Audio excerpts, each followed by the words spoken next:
Stand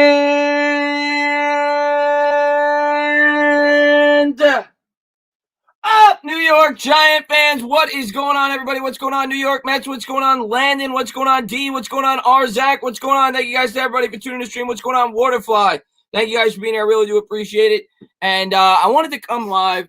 Haven't had an opportunity to do it the last couple of days. My computer legitimately was acting up on Saturday. And then Sunday, obviously, you guys know what happened. Wasn't able to stream the game with you guys, but I want to be able to go live, talk about the game with you guys, talk about the upcoming week with the Philadelphia Eagles. I was excited just as much as everybody else, with the way, just coming up with a victory, something that we're not so used to doing. Obviously, it's another win against the no-names, and I know a lot of you guys aren't going to get super thrilled with that, but I'm still really encouraged with the way that this team is playing. I talked about it on Twitter today. Last year, the New York Giants, against teams that were 500 or better, had a plus-minus of minus 130 last year. And I think it was like 8 games. This year, in teams that are 500 or better, the Giants right now are at a minus 24. They played good teams really tough. This team is maturing. They're getting better each and every week. You saw the offensive line put forth a great effort. The defense continues to improve. Obviously, they let up some big plays down the stretch there. But I love the way that this team is continuing to build. And I knew it would be a struggle this year. And I said the second half, in my opinion, was going to be much better than the first. And we're off to a good start. We're 1-0 over the last 8 contests. We'll see what we got coming up against the Philadelphia Eagles. You got the Bengals on deck. But overall, I love what I saw from this football team. The defense continues to impress. The offensive line continues to play terrific. David, man, thank you so much, man. I really appreciate it, man. What's going on, Roldy? What's going on, Steven Casillo? What's going on, everybody? Thank you for popping in the stream. David says, we are going to stomp on the pigeons for your birthday. Yeah, that's right. That would be a hell of a birthday gift. That'd be a hell of a birthday gift, David. And I would absolutely, I am praying we not go up the Philadelphia Eagles. We have not beaten that team, I think, since I was born. I mean, it feels that way every single time I do one of those games, preview one of those games. And it's a team we could beat. I mean, we should have beat them last time. We had an 11-point lead with 5 minutes to go. But I've said that so many times. You know what I'm saying? And Juicy, man, thank you so much, man. The defense kept my liver from dying. That's right. You drink every time they score from dying yesterday. I'm so glad we won by a possession instead of losing by 1. Yeah, well, listen, man, I'm going to tell you what. As crazy as it may sound, the New York Giants, it was kind of disappointing that we only won by 3. I mean, I know we were getting 3 points, but going into that game, I thought we were going to win by 2 possessions, and we should have. I mean, we were plus 5 in the turnover differential. When you're plus 5 in the turnover differential, there's really no excuses for that game to be as close as it was. But it is what it is. We found a way to get a win. That's all I could ask for, as a New York Giants fan. But, yeah, I mean, the team continues to struggle. They're still finding their way. But hopefully over the course of the season, we learn to close out games, start winning football games as we head into 2021. That's what I hope for. And this week, hopefully, if we have our foot on the Eagles' necks, hopefully we could end it. I have no doubt in my mind this is going to be a close game. A lot of people are going to say the Eagles are going to blow you out. I don't even know what the spread is. It's going to be a close game. Giants are going to have every opportunity to win this game. Because quite frankly, the Eagles aren't better than we are. They're not. The way that they're playing, the injuries that they have right now. The New York Giants are at home. We should have beat them the first time. I have no doubt in my mind that the New York Giants are going to have an opportunity to win this football game. It's going to come down to whether or not they could close it out. I really believe that. I really do believe that. What's going on, New York Sports Hub? What's going on, Yuri? Thanks for popping in the stream. What's going on, Mets fam? And Yuri, man, I really appreciate it. He says, let's beat the Eagles so EDP can start ranting. What's up? What's up, Chris Stops? Thanks for popping in the stream. What's up, Nona? What's going on? What's going on, Meat Man? Thanks for popping in the stream. And Nick the Wick says, let's kick some Eagles ass. I mean, I say that every year. And every year, we find a way not to be able to kick it. But hopefully this is the year that we're able to close it out. He says, I'm not excited about this win. I mean, beating a Redskins team that handed us a win. Roldy, it's better than a loss, right, Roldy? It's better than a loss. But winning feels a lot better than losing. And, people seem to say and think, they'll say, well, I can't feel good about a loss. But then, all right, if you're going to tell me you can't feel good about a loss when you play a good team and you play a really close game, well, then when you win, I don't care who it's against. I mean, I don't know. You can't have it both ways. If you're going to be upset about a loss no matter who you play, in my opinion, you should be happy about a win no matter who you play. That's the way I look at it. David, man, thank you very much. I appreciate it. Ingram genuinely puts us at it. Oh, God. Listen, Ingram made a great catch in that football game. He caught a terrific touchdown. I don't want to take that away from him, and I should have mentioned that in my post-game video. But I was just so pissed off at the drops that he had in that football game. throughout the game. There was way too many drops. I think he dropped 3 balls in that game. One almost resulted in an interception. If he catches the other ball, they're in field goal range. So Ingram continues to piss me off. I want to root for Evan Ingram. He seems like a good guy. What's going on, Dusk, man? Thanks for popping in the stream, man. I appreciate it, man. If we did end up making the playoffs, how would it happen, Spencer says. All right, let's talk about that, Spencer. The Giants' route to the playoffs.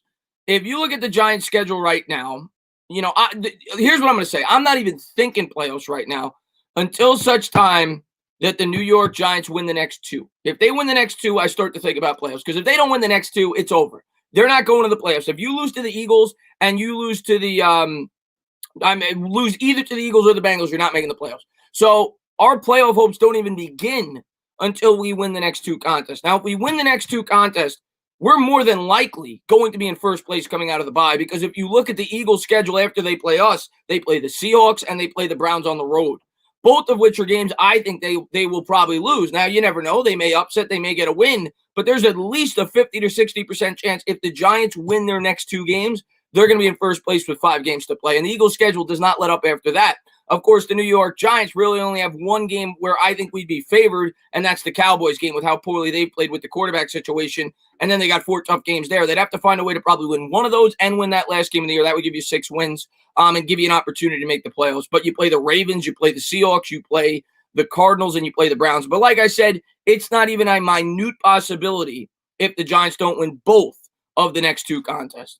Goose, man, thank you very much, man. I appreciate it, man. Subtain is so sorry for the loss. Oh, man, I appreciate it, man. By the way, I appreciate all you guys. I just didn't. I wasn't in it. I couldn't stream the game yesterday. I couldn't do it. But I appreciate all you guys, man. For all the kind comments on the post game video. In my community notes, I really do appreciate it. And Goose, man, if you haven't done so, please go over to Goose and subscribe to him. And he says, how about those Saints? The Saints look great, by the way, Goose. I didn't mean to cut you up there. The Saints look great last night. They absolutely – I was watching that game, Goose. Tampa Bay ran the ball 4 times, 5 times if you count the QB kneel at the end of the game. How does that happen? How does that happen? It's like it's the NFL record. I couldn't believe it. Joe, man, thank you very much, man. He says that win wasn't up to my high standards. Joe, listen, it was not a pretty win. But an ugly win is better than a pretty loss. That's what I said the first time that we beat Washington. We're not there yet.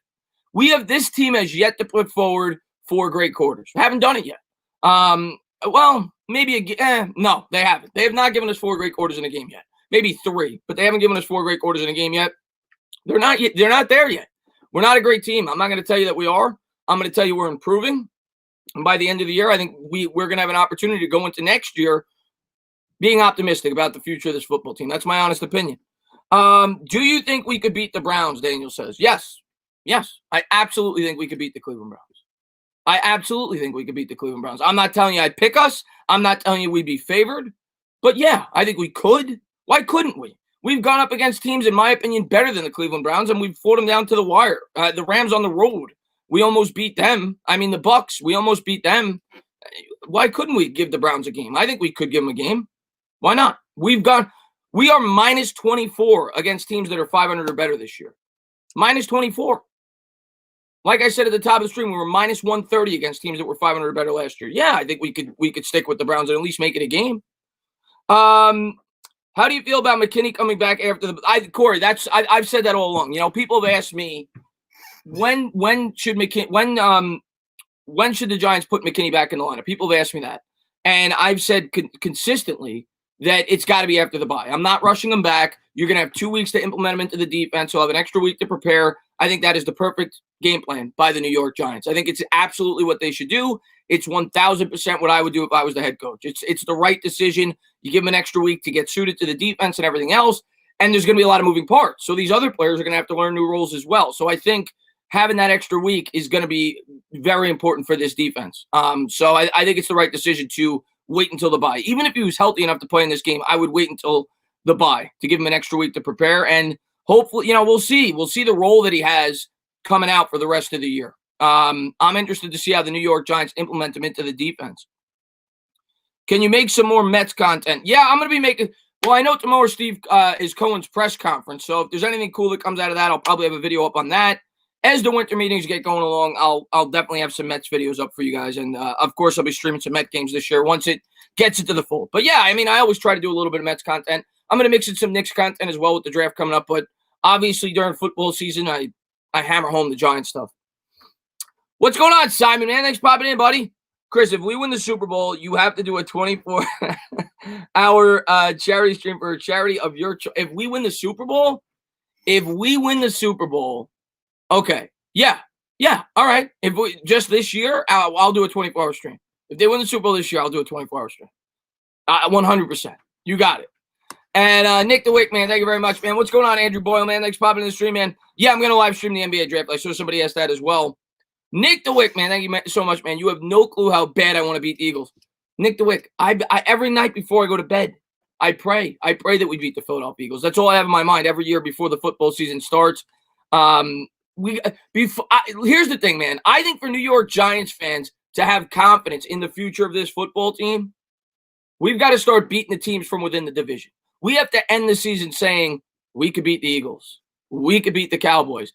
If the Giants fans start to see that, I don't care what the record is. If we win 4 or 5 games, but we get swept by the Cowboys and we get swept by the Eagles, most Giant fans are still going to be down in the dumps. They're going to say there's nothing changing here. If we could beat the Eagles and beat the Cowboys down the stretch, I think it'll be a sign of improvement and change. And I don't know if it's going to happen, but it is a big game. Even if it's not playoff implications, just to be able to say we could beat this Philadelphia Eagles football team. Haven't been able to beat them in forever. We had an opportunity to beat them early in the year. I think we're going to have an opportunity to win this game. I don't know if we're going to be able to close it out. We'll see. Chris, man, thank you so much, man. I really appreciate it. Stand up, and Giants got that one for you. I appreciate that, Chris, man. Yeah, man, it was it definitely put a little bit of a bright note on my day yesterday. Getting to see the New York Giants come up with a win, and they almost took it away from me. They almost, just like they always do, they almost took it away from me. But Logan Ryan, of course, comes up with the big intercept. Logan Ryan had a couple of really good plays. Jabril Peppers was fantastic, by the way. Peppers had 2 great plays in a row. And the penalty, I meant to mention that in my post-game video. How do you call that penalty on Jabril Peppers? And I know that the leg might have swung out, whatever it may have been. It was a clear chop block. That should have been a flag on Washington. And obviously it's horrible that the quarterback got hurt. But to me, that was on Washington. That wasn't on the New York Giants. And what's going on, Afghanistan, man? Thank you so much for being here, buddy. I really do appreciate it, man. When does Xavier McKinney come back? He's going to be back. He's going to be back after the bye. I don't think they're going to rush him back. He's going to be back after the bye. Nothing's set in stone, but he's going to be back after the bye. Let's see what we got. Clocks, man. Chris, if we finish 4th or 5th in the draft, let me see what Clock says. Chris, if we finish 4th or 5th in the draft, no quarterbacks remain, would you take Penei Sewell, move Thomas Wright? In my opinion, Clocks, Penei Sewell's not going to be there at 4 or 5. I could be wrong, but I mean, every expert has him going top 2 or top 3. That could change. Maybe a team moves up to get a quarterback. And I'm going to tell you what right now, Clocks, and everybody in the chat, you take a look around the NFL right now. Matter of fact, I'm going to pull up the standings, okay? And I'm not looking at everybody's schedule, but I'm going to pull up the standings. I don't think we're picking top 5. I really don't. If we win 4 or 5 games, I don't think we're picking top 5. The Jets ain't winning 5 games. Bengals maybe, but if we beat the Bengals, and we'll see what happens, they might not. Jacksonville ain't winning 5 games. That's 2. Houston's got 2 wins right now. We'll see. The Chargers got 2 wins right now. Maybe they get 6. Maybe. The Cowboys, I don't think are getting 5 wins. That's 3. Washington, I think, ain't getting 5 wins. That's 4. Maybe we're 5. 5 or 6. 5 to 8 range. I think that's what you're probably looking at. But I don't think we're going to be high enough to pick Penei Sewell, if I had to guess. That's my honest opinion. I don't think we're going to be high enough to pick Penei Sewell. I think we're going to be either looking at a cornerback like Surtain, or potentially a guy like Parsons, Rousseau. That's my guess right now. Let's see what we got here. Jamar Chase is possible as well. Sup, Tana. Sorry to hear. That's Jose, man. I appreciate the kind words, man. Thank you for being here, buddy. Let's see what we got. Let me see what Simon says. Tana, can we just start Mac over Tate? I love Mac. He was great for us. Listen, I don't know if they'll do that. Tate's obviously a veteran. He's been around in the league. But you know what? Nothing made me happier. And I see Big Boot Life's in here as well. I'll talk to him in a second. Nothing made me happier than to see Austin Mack go off, because there's a portion of this fan base, and everybody's entitled to their opinions. I say it all the time. I'm gonna always tell you my opinion. Half the people are gonna disagree with it. Probably half the people are gonna agree with it when it comes to topics, like that with Golden Tate. I don't know when this New York Giants fan base had a portion of their fan base that sticks up for divas. Because I remember as a kid, this fan base didn't tolerate divas. And I guess Odell Beckham made it so fans tolerate divas. I don't tolerate that. That's not me. That's not what I want on my football team. I was happy. I was happy as a pig in shit that Austin Mack went out there and put up more yards on one catch than Golden Tate has put up in any single game this whole season with the New York Giants. He had a 50-yard catch. Golden Tate has not had 50 yards receiving in one game this entire year. Let's see what we got here. Malik, man, thank you so much, man. I appreciate it. Strong possibility we could go 7-9 or not. Well, 9-7, Malik. I think you're 9-7, Malik. I think you got to put the beer down. Malik. Maybe the ganja, whatever you got there. But I will say 6 wins is possible. I think 6 wins is possible. 7 if everything broke right. I still say 4 to 6 wins. I'm not going that high, but I love your optimism. You know that. Let's see what we got here. Man, oh man, thank you so much, man, Ben. I really appreciate it, man. As a New York Giants fan in Virginia, I've always been confused as to where the Jets fans come from. Basically, is it whoever you pick to root for? Well, I'm a Mets fan, so you probably have this, maybe you're not a baseball fan, Ben, but it's the same thing with the Mets and Yankees. Probably most people from the outside looking in are probably like, why doesn't everybody just pick the Yankees? A large portion of Jets fans come from where I live, actually, Long Island, which is where a large portion of Mets fans come from. I just love the Giants. Growing up as a kid, my dad was a Giants fan. I just loved the Giants. Eli Manning put me over the top. Some of it's geographical. Like if you're upstate, you're probably not a Jet fan. Most people upstate are Giant fans. If you're in the inner city, unless you're in Queens, you're probably more of a Giant fan. The majority of people are Giants fans, but I think Long Island's kind of 50-50. That's geographical where I think most Jet fans come from. And I just think there's some fans like me when it comes to the Mets that enjoy rooting for an underdog. They don't, and with football, it's not really that way. It's not like the Giants are a powerhouse like the Yankees.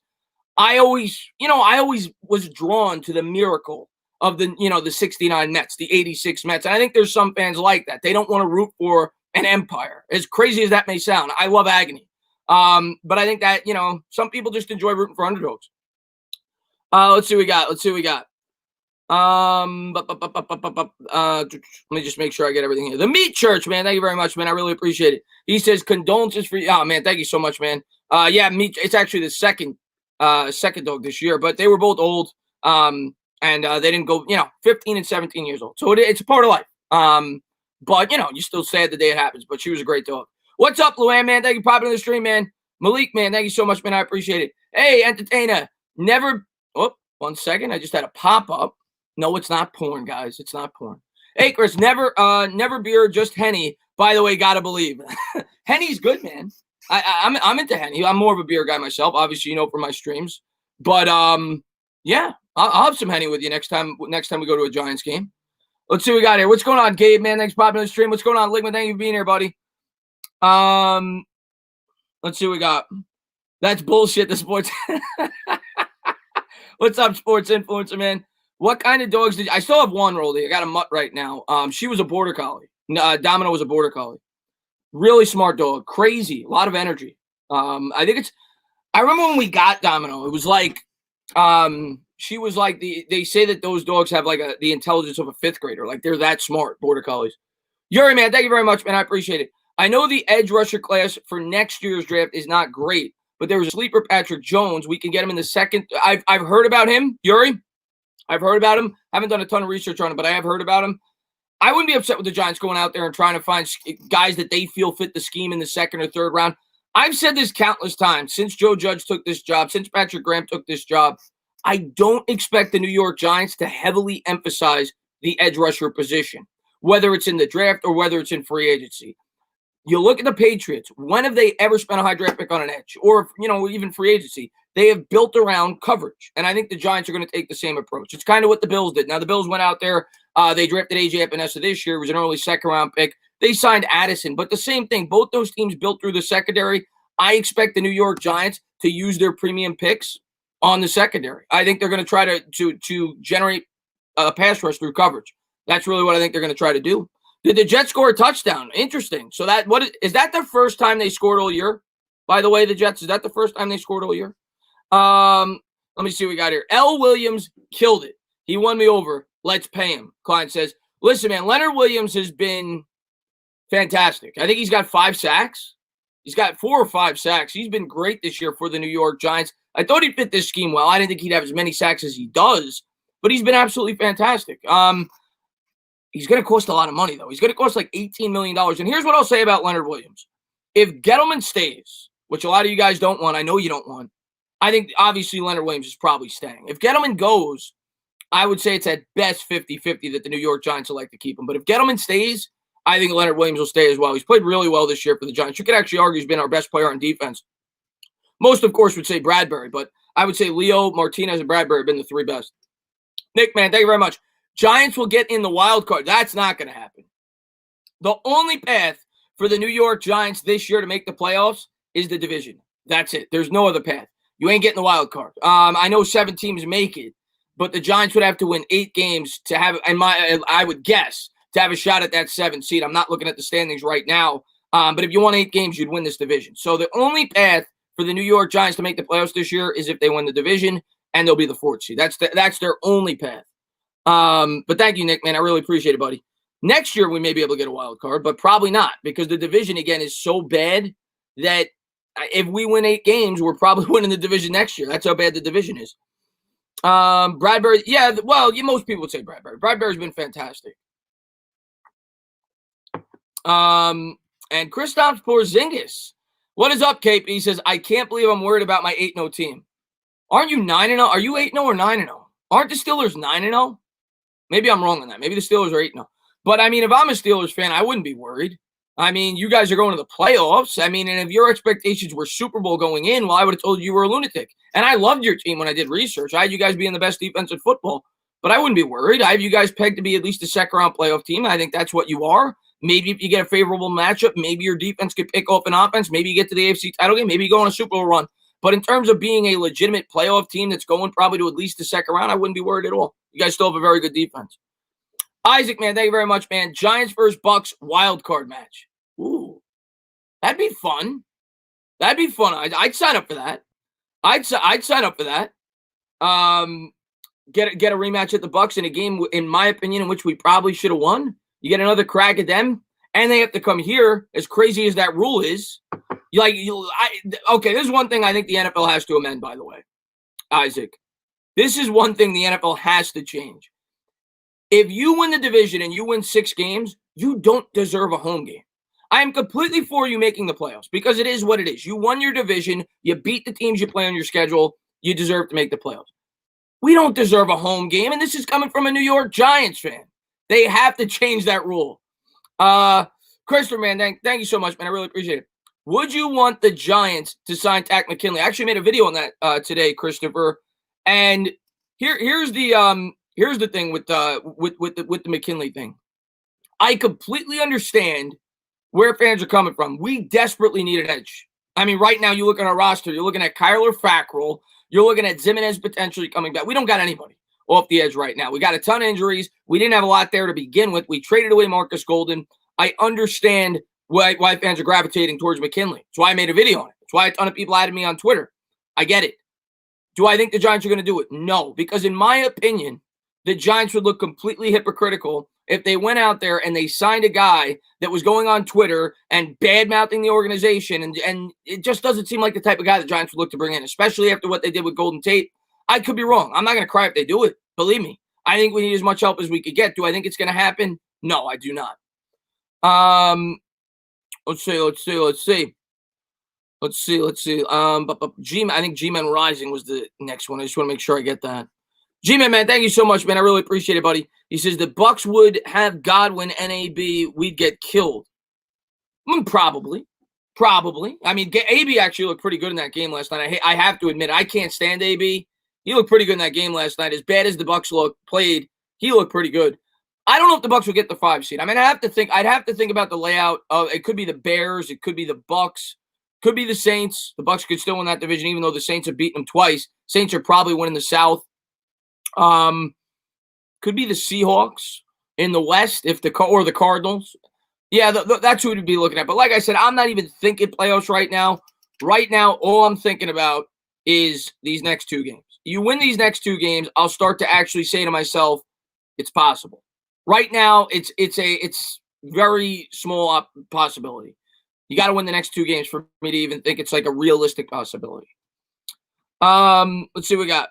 No, I'm not watching the game. You couldn't pay me. You couldn't pay me to watch this game right now. This is like minor league football.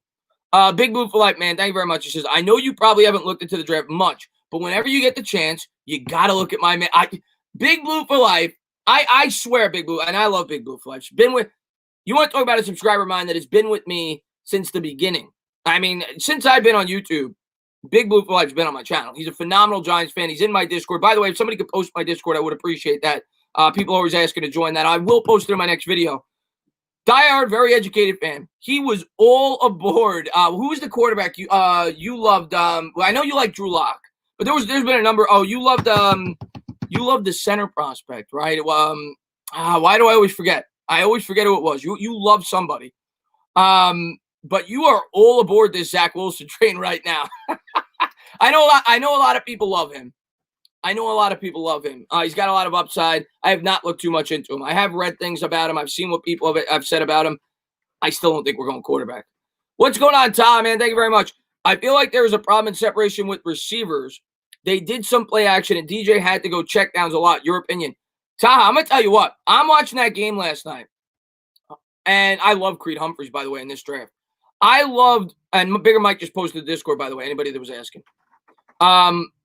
One thing that I loved about that game yesterday that I did not mention enough in my post game, I've been talking about this now for weeks, about checking down the football with Daniel Jones. And I said that Eli Manning was bashed for that the last 3 years of his career. Checks down too much. I'm begging Daniel Jones to do that because I think he's been forcing the ball too much. I actually thought he did a great job with the checkdowns. There was at least 2 or 3 plays in that game where he made the smarter decision and didn't try to fit the ball into the tight window. One of them was like a 2nd and 10. He completed a 9-yard pass to the running back. There were a couple of others. I want to see Daniel Jones check it down a little bit more. Also, I like that the New York Giants got Daniel Jones out of the pocket on design plays. It wasn't like he was forced out of the pocket. It was design plays, play action rollouts. Particularly in the first half, you saw that. So I like the play design with that they used his legs a bit more when it came to throwing, not so much running the football. But I liked that he checked it down. I thought he actually showed some maturity. And to me, that was the biggest takeaway from this game. Yes, I know it was against the Washington football team, and we need to see him do it against better football teams. But that was the biggest takeaway from this game for me. He was smart with the football. He didn't force plays when they weren't there, and he played to his limitations. And that's what it is. You're not in the strongest offense in football.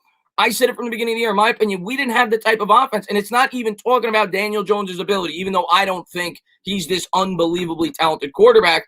We don't have the type of team that we could go out there and air out the football 40, 50 times a game and win football games. You have to be smart with the football. You can't make mistakes, and if you don't make mistakes, that's how we can win football games. We don't have the type of team that can afford 2 or 3 mistakes a game. Just can't happen. And I was encouraged that he was able to do that throughout this game. Chloe, thank you very much. I appreciate it. Justin Fields with the Giants equals Cardinals. I mean, if you think he would have that kind of impact with the New York Giants, I don't know how much Justin Fields would fit the New York Giants offense if J.C. Garrett was still here. If you think he'd have that type of impact, I watch Fields. I need to see more. I don't watch him enough. I've seen highlights. I've seen what people have said about him. I need to see more. And right now, I'm really not too worried about it in terms of doing research on quarterbacks. As the season progresses, if the Giants still have 2 wins, 3 wins with a week to play, I'll start to think about it. Right now, I got a quarterback. I got Daniel Jones right now. We'll see how the rest of the season plays out. Nick, man, thank you very much, man. Wouldn't we be in a wild card slot? Well, if we win the division, you get a divisional slot. You get a divisional slot. We would get the 4 seed if we we would get the 4 seed if we win the division. So we would not be, we'd be in a wild card game, but we wouldn't be a wild card. We'd be in the wild card round. Which, by the way, the new rule in the NFL, every team except for 1 plays in the wild card round because there's 7 teams, seeds 2 to 7 now, playing the wild card round. So yes, in that sense, we'd be in the wild card round. We wouldn't be a wild card team though. We'd be a divisional winner. Fix the D-line and O-line, man. Thank you very much, man. I really appreciate it. He says more targets this week, Tate or Mack. Ooh, that's a good one. Ooh. You know what? If Tate starts, I'm obviously going to go with Tate. And we'll see. We'll see what the coaching staff decides to do. I wouldn't be shocked based off the way that Mac played, based off the fact that I think Tate's a little bit in the doghouse with this coaching staff. If they roll Mac out there again, I wouldn't be shocked. And Mac looked good. I mean, he had the longest catch of any New York Giants wide receiver all year in that football game. I would not be upset to see the kid get another opportunity. I like Mac. I like what I saw. I wouldn't be upset at all. Here's what I'm going to say about Golden Tate. Because I think about these things throughout the day because I'm a lunatic. Here's what I'm going to say about Golden Tate and why I don't shed a tear for this guy. I see a lot of New York Giants fans talking about Golden Tate, he just wants to be more involved in the offense, and I get that. He's a competitor. He has every right to be upset. Look at the film. He's open. Here's what I'm going to say. What did Golden Tate know when he signed on to this football team? What did he know? He knew the Giants were going to be drafting a quarterback. What comes with a rookie quarterback? Growing pains, okay? Also, what did he know? He knew that the New York Giants expected a leader at the wide receiver position, and they were a no-nonsense organization because they moved on from Odell Beckham. So that's what they expected from Golden Tate. So I don't understand the complaining. And the Giants overpaid because no other team was willing to give him that money. I don't understand the complaining at all. Sorry, I don't. JB, man, thank you very much, man. Based off this season, Leo is going to get paid. He's definitely going to get paid. He's going to get $18 million a year, $18 million a year. Just my opinion, $18 million a year. He's going to get paid. And the Giants are probably going to end up paying him if Gettleman stays. Even if he doesn't stay, he's good chance, at least a 50% chance the Giants pay him. Simon, man, thank you very much, man. DJ not dropping the ball on that hit. Simon, I said it in my post game. To me, as crazy as it may sound, that was kind of the play of the game. Because if he fumbles that football, we lose the game. They picked that up. They run it in for 6. We've seen it countless times with this team, and it feels weird praising a quarterback for not fumbling, but the blindside protection was horrible. He didn't feel the pressure. He got smacked within a second or two, and he was able to hold on to the football. How many times have we seen him fumble that ball? So, Simon, that kind of was the play of the game, that he was able to hold on and not fumble the ball. Let's see what we got. JB, man, thank you very much, man. I really appreciate it. He says, what's up with McKinney? Dexter Lawrence, quiet. Yeah, McKinney's going to be back in after the bye. From everything that I'm hearing, he's going to be back after the bye. Tommy B says Jones is terrible. Tommy B, let me ask you a question, Tommy B. Because you know what I've noticed, and we're all entitled to our opinion. That's what I always say on my channel, but I'm always going to voice mine. You know what I've noticed? Everybody that is sticking up for Golden Tate thinks Daniel Jones sucks. So they're like almost happy that a wide receiver is coming out and complaining about the offense. So they're like, yeah, Daniel Jones sucks. That proves it. Daniel Jones sucks. I'm sticking up for Golden Tate. Just because you think Daniel Jones sucks doesn't mean that Golden Tate should have done what he did. Evan Ingram sucks. Daniel Jones didn't come out and say, oh, Evan Ingram dropped the ball. That's why we lost the football game. No, Daniel Jones said, no, I should have placed it a little bit better. The offensive line sucked for Saquon Barkley since he's been on the team. Saquon Barkley doesn't come out and say, you suck. No, he's a teammate. You don't do that, period. JB says, what's up with McKinney? As far as McKinney goes, he's going to be back in a week. Dexter Lawrence, I haven't heard much from, to be honest with you. What's going on, Sugar Touch, man? Thanks for popping in the stream. Dexter Lawrence has been quiet. I still like Dexter Lawrence, though. I still think he's going to be a really good player for the New York Giants. Let's see what we got here. Watch, man. Thank you very much. I appreciate it. Why doesn't DJ see pressure? Seems like an issue. Yeah, I mean, that's been an issue since he came into the league, and if he doesn't get better at it, he's not going to be an NFL quarterback very long because he's going to continue to turn over the football. Some of it's on the offensive line at times. Like I go back to that Andrew Thomas fumble where he got absolutely obliterated, and some of it isn't. But, yeah, he's got to get better in terms of feeling for the pocket. Now, he's definitely got better in terms of holding on to the football. I love every Giant Fishing says, that's right, man. Yeah, I mean, I think that's more of like a natural instinct thing, and that's hard to teach, and I just hope he gets better at it, Watch Medicine. But that's definitely been one of his biggest weaknesses so far throughout his career. Let's see what we got. I want to make sure I want to make sure I don't miss any of these here. G-Man, man, thank you very much, man. I really appreciate it. I think Tate, Ingram, Jones, and Dave Gettleman all suck. Yeah, I think a lot of Giants fans would probably agree with you on that. Most Giant fans seem to think Dave Gettleman sucks, and I completely understand why. I even said in a video, I'm not going to stick up for him if the Giants decide to move on. I'm not going to be upset either way. As far as Jones right now, yeah, I mean, listen, when I stick up for Jones, it's more so just to give him an opportunity. It's not because I think he's a great quarterback. I think he could become a decent to good quarterback if the Giants continue to build this football team. But I'm not sold on him. I'm not going to come on here and tell you guys that I am, because I'm not. I've never once been sold on him. You've never once seen me make a video telling you that he's going to be a great quarterback. I've said it, off of emotion from time to time. Oh, I could see he could be a franchise quarterback, but I've never been completely sold on Daniel Jones. And that's not abnormal for a young quarterback. I'm not telling you he's going to become one. I'm telling you, let's see what happens. As far as Ingram goes, I've had it with Ingram at this point. I don't think he's going to be a part of the future of this team. He'll probably play out another year. We'll see if we move on from him on the last year of his rookie deal. Tate's going to be cut at the end of the year, but it has nothing to do with the recent things that took place with Golden Tate. Golden Tate was going to be cut anyway. At the end of the year, the guy makes a good amount of money. He doesn't carry that big of a dead cap hit, and he's going to be 33 years old. That it has nothing to do with how he's acted this year. Tate was always going to be cut. But thank you very much, man. I really appreciate it, buddy. Let's see what we got. Let's see. Watch Medicine. Want to make sure I get you, buddy. Thank you very much, Watch Medicine, man. I really appreciate it. Lemieux benched now since Hernandez back on the O-line.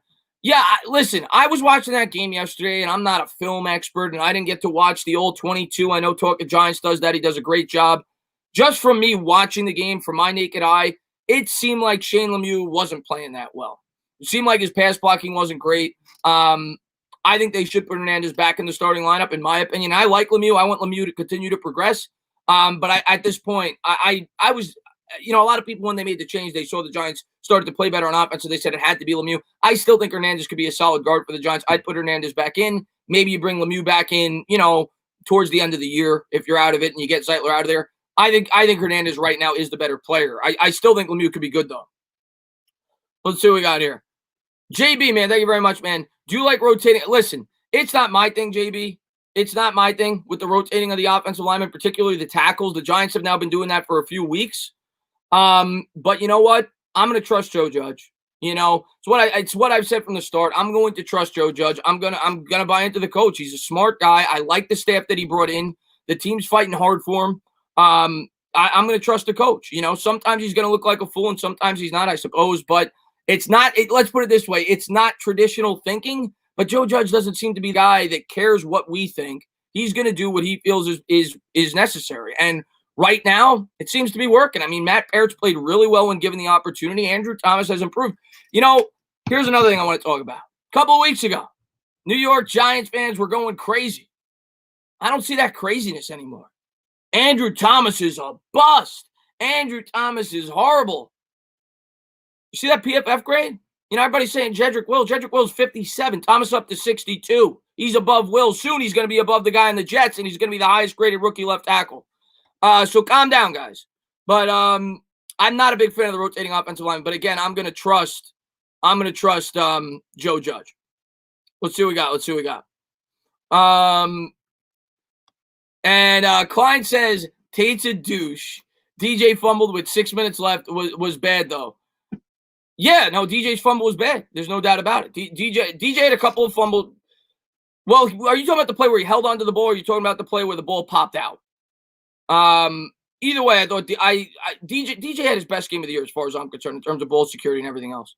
Taha, man, thank you very much, man. What's with the DJ hate among some fans? You got Ingram dropping balls and causing interceptions. He was improving the fumbling. Let's show patience. We're New York, Taha. I don't know if you're from New York. Maybe you're an out of state. Maybe you're from another country. I don't know. We're New York, and New Yorkers don't have patience. I mean, that's just the way it is, in particular with their sports teams. And I think people see these younger quarterbacks going out there and having great games, whether it's Justin Herbert, whether it's Joe Burrow. And I understand it. I do. And I never thought Daniel Jones was on that level. I mean, Daniel Jones was a decent quarterback prospect to decently to good quarterback prospect, and those were the expectations I had when they drafted him. I thought they overdrafted him. That's why I reacted the way I did on draft night. But I never thought he'd be a guy that could carry the team on his back, and I understand why some fans are pissed off about it. But I do think if we build this team properly, I think Daniel Jones could be a good quarterback for this football team. We need to continue to build. But, people are going to ride him until such time he starts winning football games consistently. People are going to ride him. That's just the way this town works. That's how it worked with Eli Manning. That's how it's going to work with Daniel Jones. Fortunately for Eli Manning, he was a better prospect, in my opinion, but he came into a much better situation. Coley, thank you very much, man. Why did Andrew Thomas sack it? Yeah, I saw that play. I saw that play. That was funny. And I think Jones, it was kind of, he was trying to help out and he ran into him. G-Man, thank you very much, man. I appreciate it. Kind of hard to have patience when you're not seeing growth. We've been a losing franchise for the last 8 years. Can't blame people. I'm not blaming. Yeah, I understand it. I completely understand it. What I'll say to that is, though, and I get, we've been losing for 8 years. We've been losing for 8 years. It's kind of like the Knicks. The Knicks have been losing for 20 years, and the Knicks only really started the rebuild 2 or 3 years ago. It's the same thing with the Giants. We've been losing for 8 years, but we only really started this rebuild last year. The year before, people said, because Gettleman came on, they said the rebuild started then. No, it started last year. Last year is when you got rid of everybody. You drafted your quarterback. That's when it started. So I know you guys don't want to hear it. New York fans don't want to hear it. I don't want to have to wait. Believe me, I don't want to have to wait. But when you draft a new quarterback and you don't have the team around to support that quarterback, like when Dallas drafted Dak, they had a team. We didn't have a team. It's going to take a few years, especially when you make a coaching change and there's new schemes and everything else. I understand the frustration, though. I mean, I want this team to start winning just as much as anybody else. I hate having to come on here and talk about loss week after week after week. Believe me. But unfortunately, when you rebuild and you start from scratch and you knock the house down, it takes a little bit of time. I hate having to wait too. And Jonathan, let me just see what your super sticker was because I can't see it here. He says, keep it up, Jonathan, man. Thank you so much, man. I really appreciate that, buddy, man. Thank you for being a great supporter of the channel, man. I really do appreciate it. And let's see what we got. G-Man Rozzy, thank you very much. O-line, defense, running backs have grown. Jones hasn't. He's making the same mistakes since Duke. He's just not an elite franchise quarterback. A weaker arm, Jameis. Listen, this is my assessment of Daniel Jones. Daniel Jones, to me, is a guy that needs to realize what he is. He needs to realize what he is. It's what I said last week. And right now, you're right. He doesn't realize. Well, hopefully he's evolving into that, but he's not showing. Even in his rookie year, he didn't, in my opinion. Everybody's entitled to theirs. Everybody thinks he should be a different type of quarterback, and that's what's great about sports. I don't think he should be a gunslinger. And even last year he was, even with the good statistics. I think Daniel Jones needs to play within his game. And if he could do that, I think he could be a good quarterback in the NFL. But right now, I understand why you have doubts. He has not played like that. He has not played like that overall. This week he did. I think he'd be a little bit better than what we saw this week, but he played to his strengths. He didn't force the ball into tight windows, and that's the way, if we're going to win football games, Daniel Jones should be playing on a weekly basis. But I understand where you're coming from, G-Man Rising. Let's see what we got. JB12, man, thank you very much. Who wins a championship first, Mets, Giants, or Knicks? All right, that's impossible for me to answer because there's so much luck that goes involved with a championship. But I'll tell you the team that I think is the closest, and that's the Mets. The Mets, I thought, had at least an 85-win team if we played a 162-game schedule this year. And now they brought in the richest owner in sports. So I think the Mets will sooner compete to potentially win a Super Bowl. That's my other dog, Neo, by the way. I think the Mets will sooner compete to win a championship before anybody else. That doesn't mean they'll win it, though. If I had to put money on it, I'd pick the Giants because the Giants are the only team I've ever rooted for that's won. But I think the Mets have the best chance, at least in the near future. Let's put it that way. And I think the Knicks are still rebuilding, and I don't trust the way that the Knicks have drafted in the past. So I would actually answer the Mets. I think the Mets have the best team right now of those three teams. Let's see what we got here. I don't think anybody could debate that, by the way. I see Tommy B write LMAO. Tommy B, you mean to tell? And I'm a fan of both teams. I'm a fan of both teams, Tommy B. Do you mean to tell me right now the Giants have a better chance at winning a Super Bowl than the New York Mets do at winning a World Series? Do you honestly believe that? Andy, man, thank you so much, man. I appreciate it, man. I'm a Chiefs fan, and Mike Remmers isn't bad. Mike Remmers wasn't horrible last year with the New York Giants. He was a decent right tackle. He was what he was. He was a journeyman right tackle that we stuck on that side, and he did a decent job for us. I never hated Remmers. I just thought he was a one-year stopgap, and I knew he wasn't a part of the future. Let's see what we got here. The Nets not this year. Kyrie is a team. I'm not a Nets fan. I don't like the way that the Nets built their team. To me, it's a short-term fix. I don't like the way they built their team. Irving and Durant, to me, it's a short-term fix. It's kind of what they did the first time around.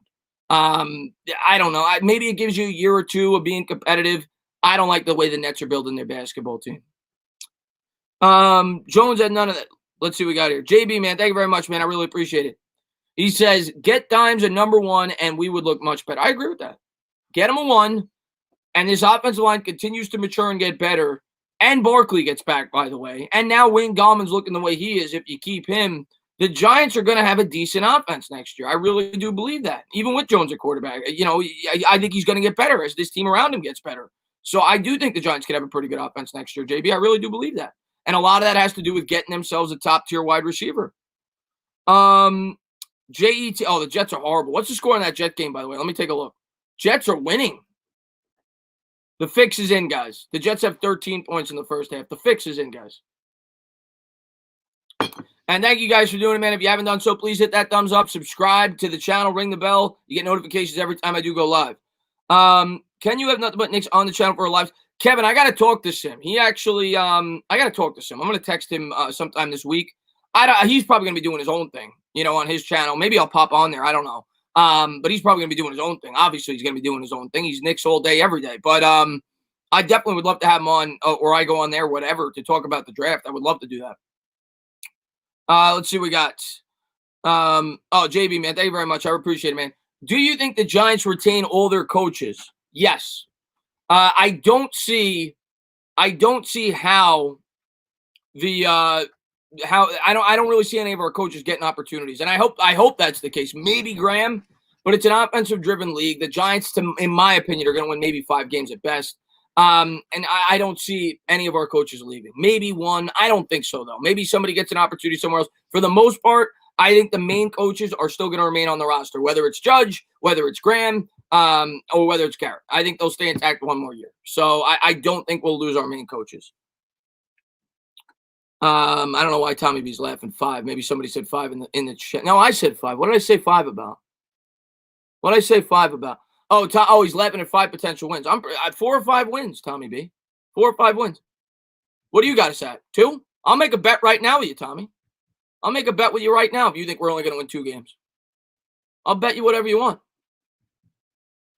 Let's see what we got here. What's going on there, Darren, man? Thanks for popping in the stream, buddy.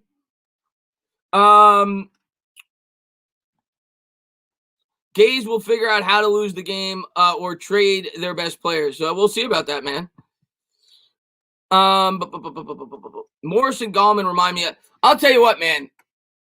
Morris yesterday was running hard, wasn't he? Where, he kind of had a little Brandon Jacobs type run to him yesterday. You could tell that Alfred Morris had a little extra juice in the tank going up against his former football team. I loved watching Alfred Morris play yesterday.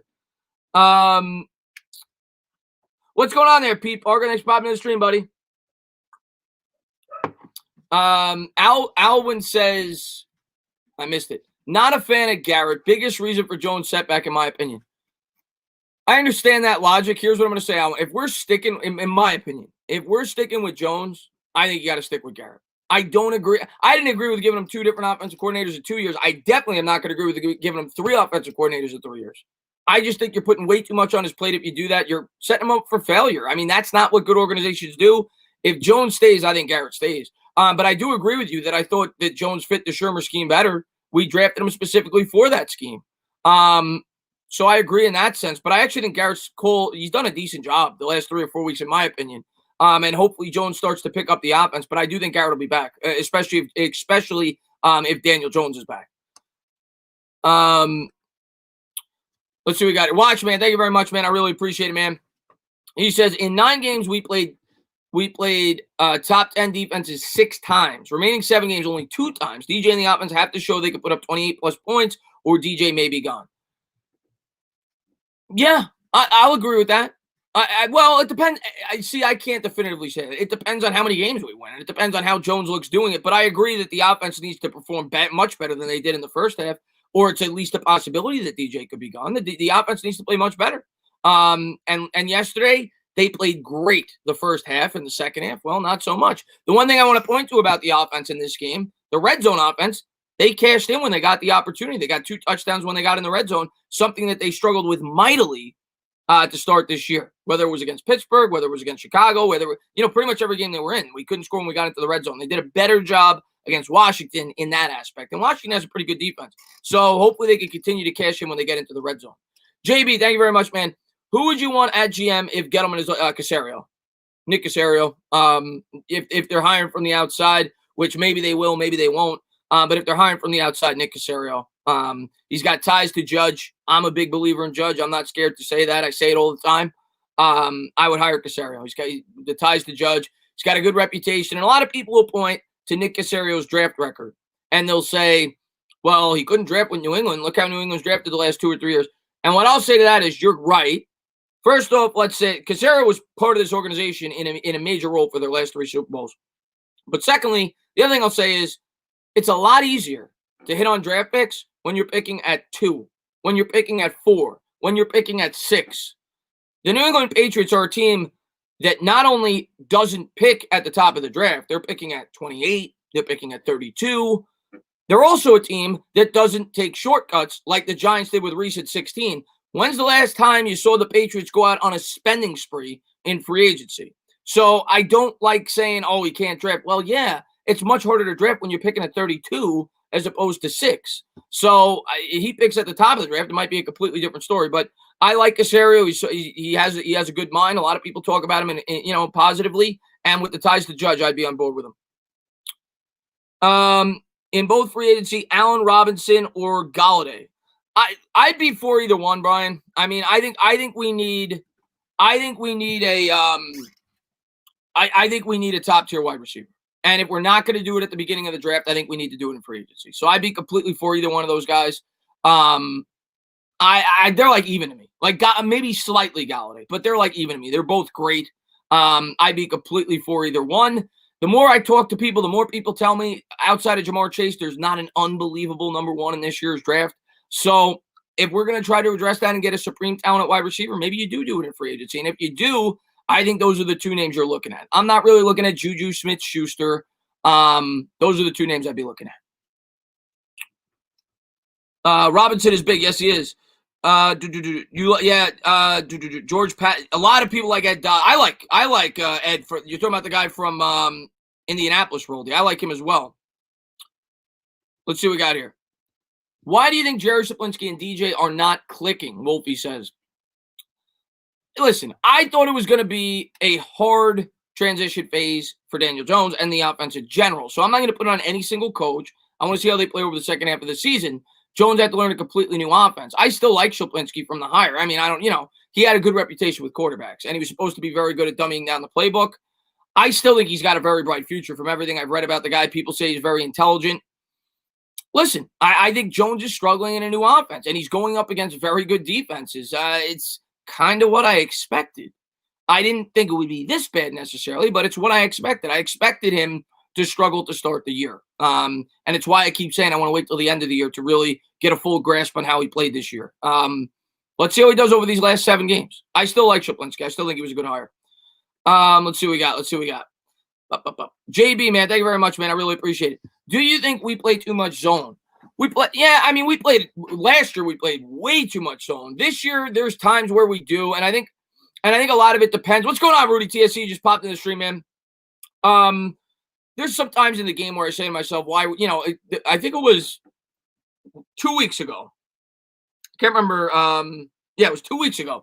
We came out and we were playing zone like the first 2 drives, and it was pissing me off. And maybe it was the game plan. We were playing bend but don't break.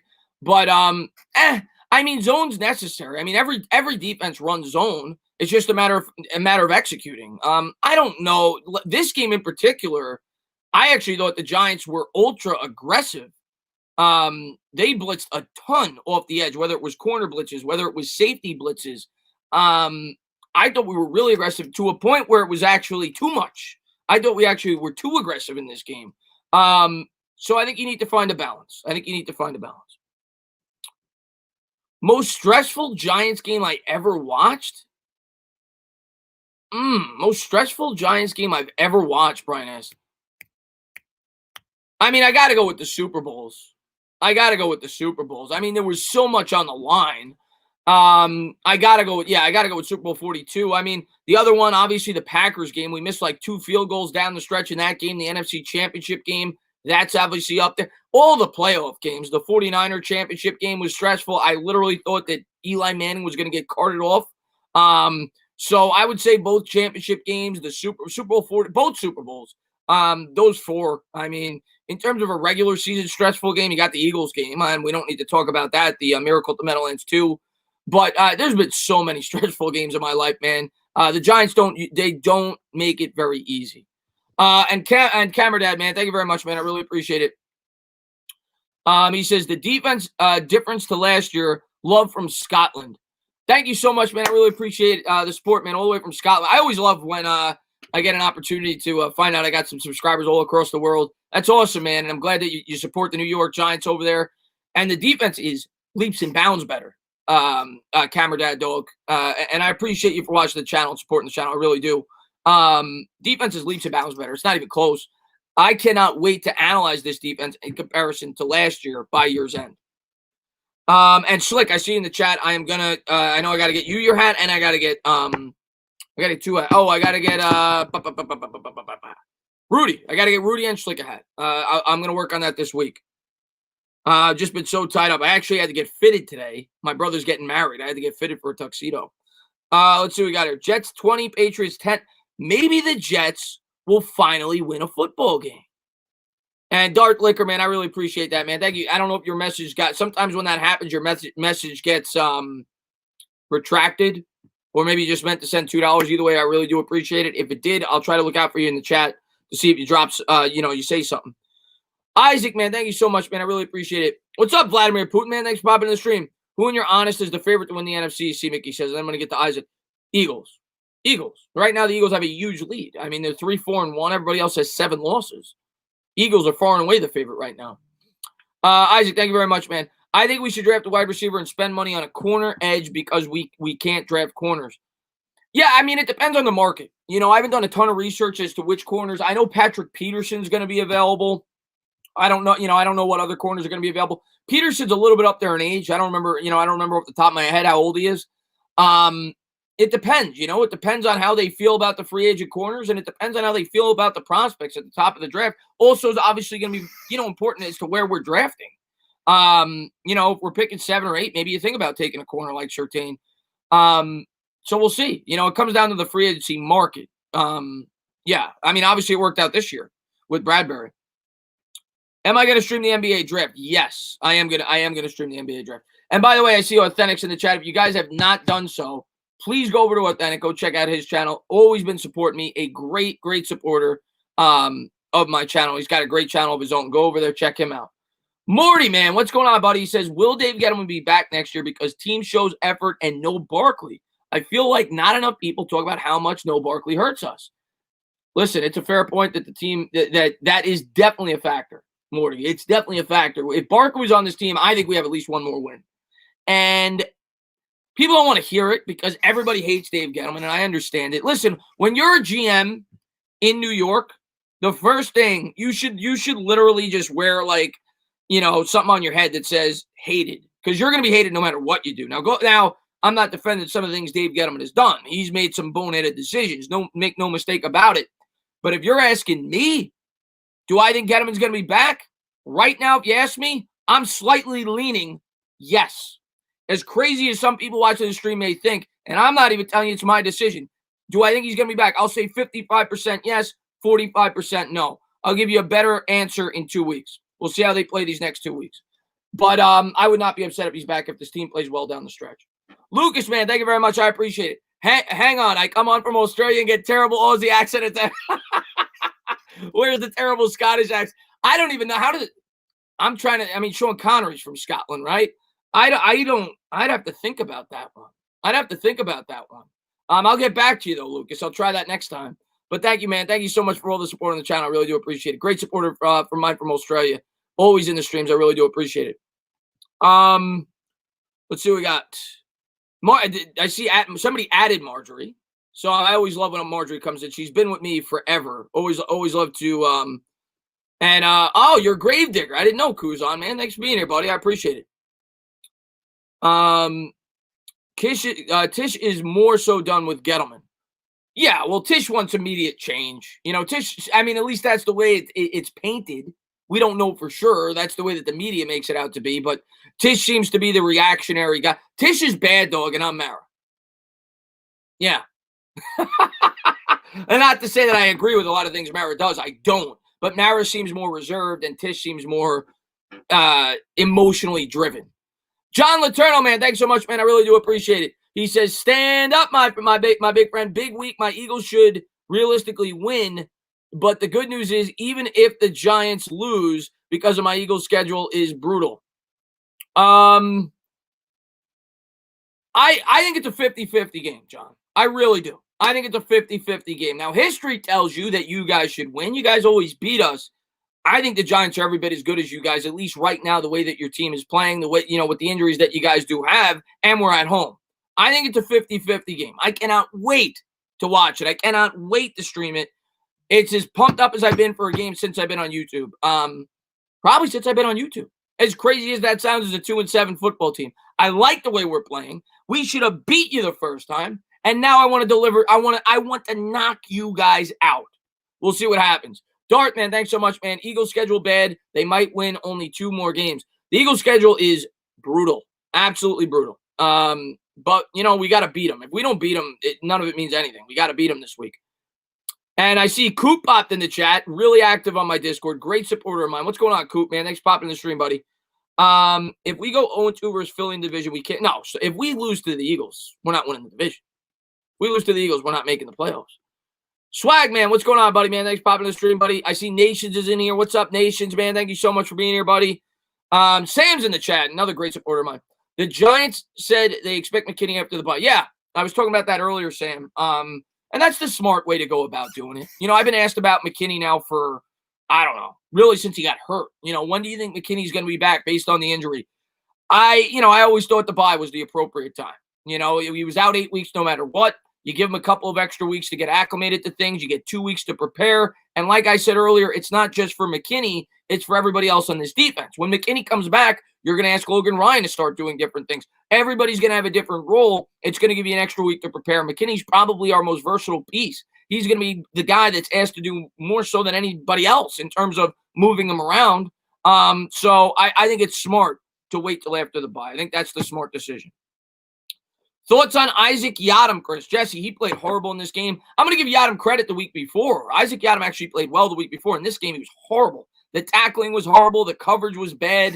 I'm telling you right now, man, the Giants' biggest need going into next year, if you ask me that right now, is another corner. And a wide receiver and an edge. But if you ask me right now, I would say another corner. We definitely need another corner. It is really bad right now. G. Everman, thanks so much, man. Thoughts on Giants keeping Gettleman? I think we need to keep Gallman, rather. I think we need to keep Gallman. G. Everman, thank you very much, man. What do you think of DJ saying Eli? I loved it. I was dying of laughter.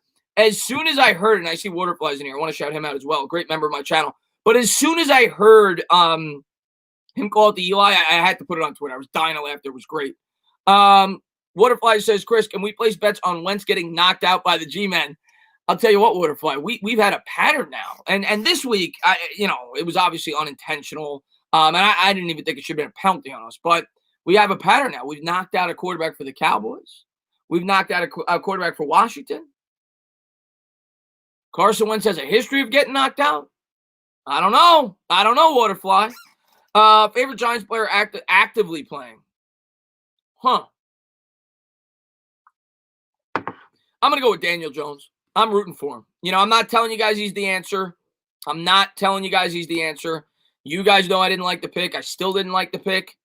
But I want to support that kid. I want to give him every chance I can. I feel I want to give him an opportunity. I know a lot of Giants fans don't. So I'm supporting him. I'm supporting him for the rest of this year, and then we'll see where it goes from there. Yeah. What's going on there, Kylie, man? Thanks for popping in the stream, man. Please win, Pats. We need a Jets win. We don't want Lawrence or Fields in our division with the Cowboys or Washington. Let them go to the Jets or the Jags. Please, Pats win. We need a you need a Jets win. Why do you want a Jets win? We don't want Lawrence or Fields to go in our division with the Cowboys or what?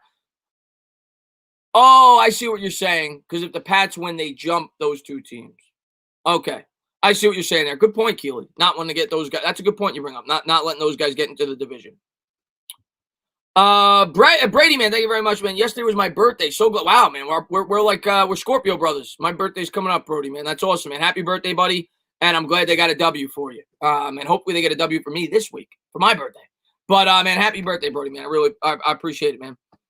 And Jake, one of my best. Love Jake. Always active in the Discord. He's been on my channel before. He says, cornerback 2 is our biggest need, in my opinion. I'm starting to lean towards taking Surtain no matter where we're at. Surtain, Swell, Parsons, Rousseau in that order right now. Round 2, edge or receiver. Jake. I'm not going to go as far to say no matter where we're at. But if we're where I think we're going to be, I'm starting to lean that way myself. And I know a lot of Giants fans are going to hate me this offseason because there's a lot of Giants fans that don't want us taking a cornerback. But if we're picking 6, 7, 8, get prepared, Giants fans. I'm probably going to be leaning Surtain myself. Jake, man, thank you for being such a great supporter of the channel, man. What percentage chance would you give us if we beat Philadelphia this week? In terms of making the playoffs? Meat rolls? In terms of making the playoffs? I would say 25%. If we beat Cincinnati, I'll go 45 to 50%. I'll say 25 to 30% if we win this week. I'll say 45% if we beat the Bengals 2 weeks in a row. Jonathan, man, thank you so much, man. I really appreciate it. My birthday is the 15th. So what a better gift than for us to beat the Eagles. Well, Jonathan, I want to say, man, thank you for being a great supporter. Happy birthday to you, my man. Thank you for being a great Giants fan. And hopefully they get a W for us Scorpios. A lot of Scorpios in the chat tonight. So hopefully they get a win for us, Jonathan, man. Thank you so much for being such a great supporter. And hopefully they get you a W, my man. Thank you for being here, buddy. Rudy with the cannoli. Did Rudy drop a cannoli? Up. Sam Borowski. I love Sam, by the way. Sam's another great supporter. And you know what I love about Sam? Very opinionated. Much like, let me see if I can find his comment. Very opinionated. And a lot of times we agree, and a lot of times we don't. And he's never scared to tell me when he disagrees. And he's always very respectful about it. Disagree with you, Chris. We cannot take another corner in the first round. This offense needs dynamic playmakers. 2 words, Kyle Pitts. Sam Borowski is pumping Kyle Pitts. You've mentioned him a bunch of times. That's the tight end. A lot of people like him. I don't think we would take him in the first round. Maybe if he fell to the second. We'll see, my man. We'll see. I know a lot of Giants fans are not about the corner because we haven't had success drafting that position, and I understand it. We'll see. You know, my opinion may change, and it's all going to come down to where we're picking. Before I come with a concrete opinion as to what position I think we should be targeting. But Sam, thanks for being here, buddy. Let's see. Pastor Ray, what's up, Pastor Ray, man? He says Giants top needs: quarterback, pass rusher, wide receiver 1, cornerback 2. I would agree that those are. Well, I got to see 7 more weeks of DJ, but I definitely understand why you think that. I got to see the rest of the year, but I would agree that those 4 are definitely in the discussion for being our 4 biggest needs. The other thing that you could argue is the coverage middle linebacker. Yeah, I would say that those 5 are our biggest needs. So, yeah, maybe a center, depending on what you feel about Nick Gates, a depth on the offensive line, but those are our needs. I agree with you. Blue Collar, what's going on, man? He says, Tana, after 8 weeks, Leo or Dalvin next year? I like both of them. And I'm going to tell you what, man, something came out that the New York Giants had an opportunity to trade Dalvin Tomlinson. I forgot what the price tag was, but they had an opportunity to trade Dalvin Tomlinson. And they didn't do it.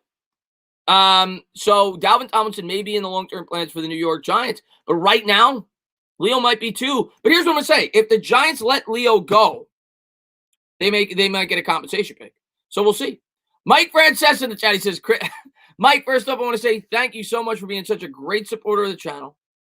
And thank you for being a legend to New York Sports Talk. He says, Chris loves Daniel Jones. I just don't get it. Okay.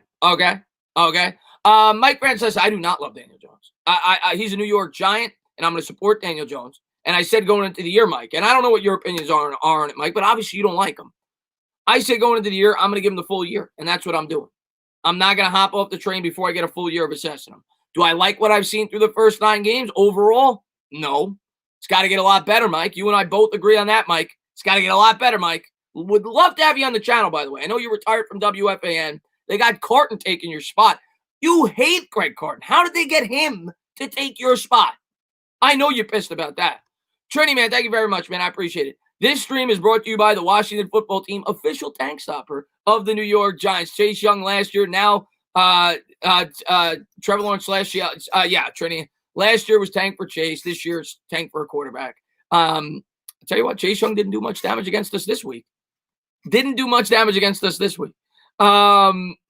Andrew Thomas did not a hell of a job, but he played pretty well the 2 times that he's gone up against him, even though I know he wasn't matched up on him throughout the entirety of the game. John, man, thank you so much, man. Hey, Chris, the Giants have played my Eagles tough. What is the biggest fault to you guys losing to us? Talent, or is it the coaching more? And please choose one. Well, I think it's both, but I'll choose one. In the past, I think it was both. I really do. I think you guys were more talented, and I think you guys were better coached. I think it was both, but there were games where I would say it was more the coaching. Like 2 years ago, I think it was, when Shermer had a lead going into the half. We were running all over you guys. We had a double-digit lead, and the coaching in the second half was horrible. Plus, we weren't prepared. We had so many penalties in the second half. We must have had 6, 7 penalties in the second half. We handed you the game. So I think it's more so coaching than talent, because I've never thought, and you guys have definitely been more talented than us, but I've never thought that the Eagles were supremely talented. I've always thought you guys were a gritty football team. You were well coached, you were well prepared, and you were strong where it mattered in the trenches. But you guys have been a better team than us. I mean, it's not even close, and you guys were better coached. But I would say coaching in the games where we had an opportunity to win, it was more coaching than talent. This year, I just think we're a young team. We don't know how to win yet. But I think we're coming. And I think next year we're going to be a better team than you. And I say that confidently, John. Say that confidently. Nick the Wick, man, thank you very much, man. If DJ pulls this off, he will win us back. I sure hope so, man. I want him to win us back. I'm rooting for the kid. I really am. I'm rooting for the kid. I really am. We'll see what happens, man. We'll see what happens. But thank you, Nick, man. I really do appreciate it, buddy. Let's see what we got. Mike Francesa. He says Carton will be streaming from Didn't Carton just get out of Rikers? I actually watched that movie. I forgot who it was. If you guys have not checked it out, it's a documentary. I think it was HBO, if I'm not mistaken. Maybe it's on Netflix. I can't remember. It's called Wild Card. It was fantastic. There was a documentary on Craig Carton and how he would go out gambling millions upon millions of dollars at the blackjack table for other people, and he'd make a profit off of it if he won, and then he'd show up to work the next day, every day. Like he became this crazy gambling addict, and that's how he got in trouble. That's how he ended up in jail. But it was a really good documentary, and yeah, he's coming from Rikers, Mike. HBO. Yeah, it was HBO. Okay, there you go, Pastor Wright. Let's see. Arthur says, I'm really looking forward to seeing Thomas, Parrott, and Lemieux as full-time starters in the offensive line alongside Gates, who's been a pleasant surprise. The future is bright. Listen, coming into the year, Arthur, I had 3 question marks, that I was really wanting to see growth from. The offensive line, the quarterback, and just the defense as a whole. The defense as a whole, the defense now is like where I thought they'd be at the end of the year. Like, they're definitely much more advanced than I thought they would be. I'm not telling you they're finished. They're not. The offensive line has gotten progressively better the last 4 or 5 weeks. We need to see it from Jones now. But the offensive line has definitely given us reasons for optimism going forward. DJ Smooth, man, thank you so much, man. What if we took Herbert? What is our record? All right, here's what I'll say about DJ. Here's what I'm going to say about Herbert. And I don't get – I watched some of his games. I definitely watched some of his games. And he's really good. He's going to be really good. But here's what I'm going to ask the chat, and here's what I'm going to ask you. And again, I'm not even looking at their schedule. I know they played the Chiefs, but we've played tough teams too. The Chargers' record right now with Herbert is 2-6. I think the Chargers have as much talent as the Giants do, and they got more familiarity with Lynn. So I don't think we have many more wins. He has a better team with Chargers, and he's 2-6. Maybe we have 3 wins. I don't know. I don't think I don't think we're more talented than the Chargers overall. The Chargers won what, 11 games 2 years ago? 12 games 2 years ago? Maybe another win. Maybe another win. Let's see what we got here. John, man, thank you very much, man. I really do appreciate it. He says, Chris, do you love us Eagles fans or Cowboys fans? I do not I don't like either fan base, but I would say I've grown to like the Eagles fans a bit more. You guys are more active on my channel. I definitely got some really good Cowboys fans as well. Go BB13. But overall, I have so many more passionate Eagles fans. Bigger Mike. So many. I go down a long list. I would say I've grown more attached to Eagles fans. Gavin. So I would go Eagles fans overall. I think you guys are passionate like we are too. Roldy, how many wins? All right, Roldy, let me ask you, Roldy. And I always like to get into it with Roldy. Roldy, are the Chargers? Let's take the quarterbacks out of it, Roldy. Are the Chargers a less talented team than the New York Giants right now? And if they are, it's about even, you'd say, right? So how many more wins do you think Justin Herbert would have with the Giants? Let's also factor in that Herbert has more weapons on the Chargers than he would with the Giants. Maybe he's got an extra win. Do I think the Giants are a 6-win team with Justin Herbert right now? No. Our team sucks. Matthew, man, thank you very much, man. I really appreciate it. He says, can we give Ingram any attaboys, or is it too soon? That fingertip catch was phenomenal and key. Thoughts on the offensive line, constant substitutions? I love it. Okay, as far as the Ingram catch was great in terms of the touchdown, but overall, he's been 6 wins easy. Agree to disagree. And that's what's great about sports. Agree to disagree. Thoughts on the O-line, constant substitutions? I love it. As far as the O-line goes, I was not a fan when they were doing it. I was not a fan when they were doing it. But it seems to be working. And you know what? Joe Judge is unconventional. He was bashed for this from the start of the offseason for his unusual practice habits. So I like it. It's been working. Why not? You're finding a way to give your younger players some experience, whether it's Parrott, you're getting them, on the offensive line to give them some experience. So it's been working. Keep doing it. I mean, I was not happy when I first started doing it. I was freaking out on stream. Like, what the hell are they doing? But it's been working. DJ Smooth, thank you very much, man. I appreciate it. But I think DJ isn't better than Herbert. No, what? No, DJ's not better than Herbert. I don't want anybody to think that I think DJ's better than Herbert. I love Herbert. But do I think with Justin Herbert we're suddenly a 6-win team? No. We still – okay, let's factor in, because I think people are just thinking about the way the teams played the last 3 or 4 weeks. The New York Giants had a really bad offensive line the first 4 games this year. Really bad. So maybe we got 3 wins. Maybe 4 tops. But Herbert's a really good quarterback. I'm not telling you he's not. And I would feel brighter about the future if Herbert was on this team. I've always liked Herbert. I was a huge Herbert supporter in 2018 when he was coming out. I was all for drafting Justin Herbert. He didn't elect to come out.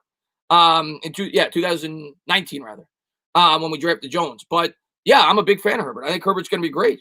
I don't think we're suddenly a 6-win team this year with Justin Herbert though. Let's see what we got here.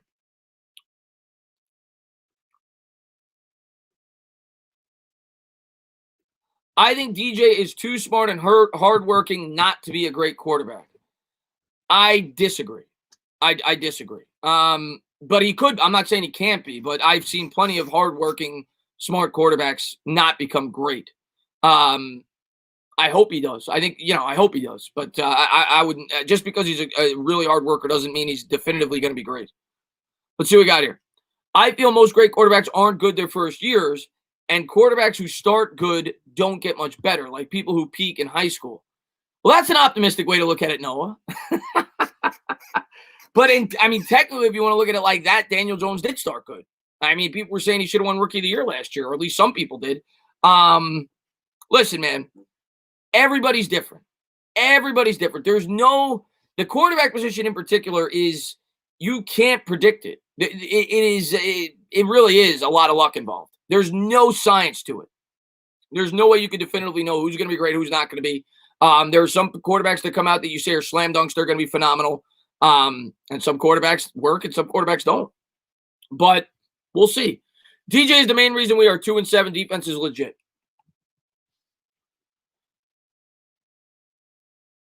Listen, if we had a better quarterback, we'd have a better record. Period. But yes. If we had a better quarterback, we'd have a better record. Yes. But my answer to that would be, when you draft a quarterback, you expect to not have as good of a record as if you had a more established quarterback in there. And yeah, some people say Herbert. It is what it is. I'm getting behind DJ for 7 games. You're not going to hear me go on this channel and say, with 7 games still to play, off a game where Jones played what I felt was pretty good, you're not going to come on my streams, at least, and hear me scream that we're definitely drafting a quarterback. I'm not doing it. I said at the beginning of the year, I'm giving him the full year. I'm giving him the full year. And my opinion, I will give you my opinion at the end of the year. Can I tell you that I'm worried in certain aspects of his game? Yeah. I was worried in certain aspects when we drafted him, and I'm still worried in certain aspects of his game. You're not going to get that from me. Let's see what we got here.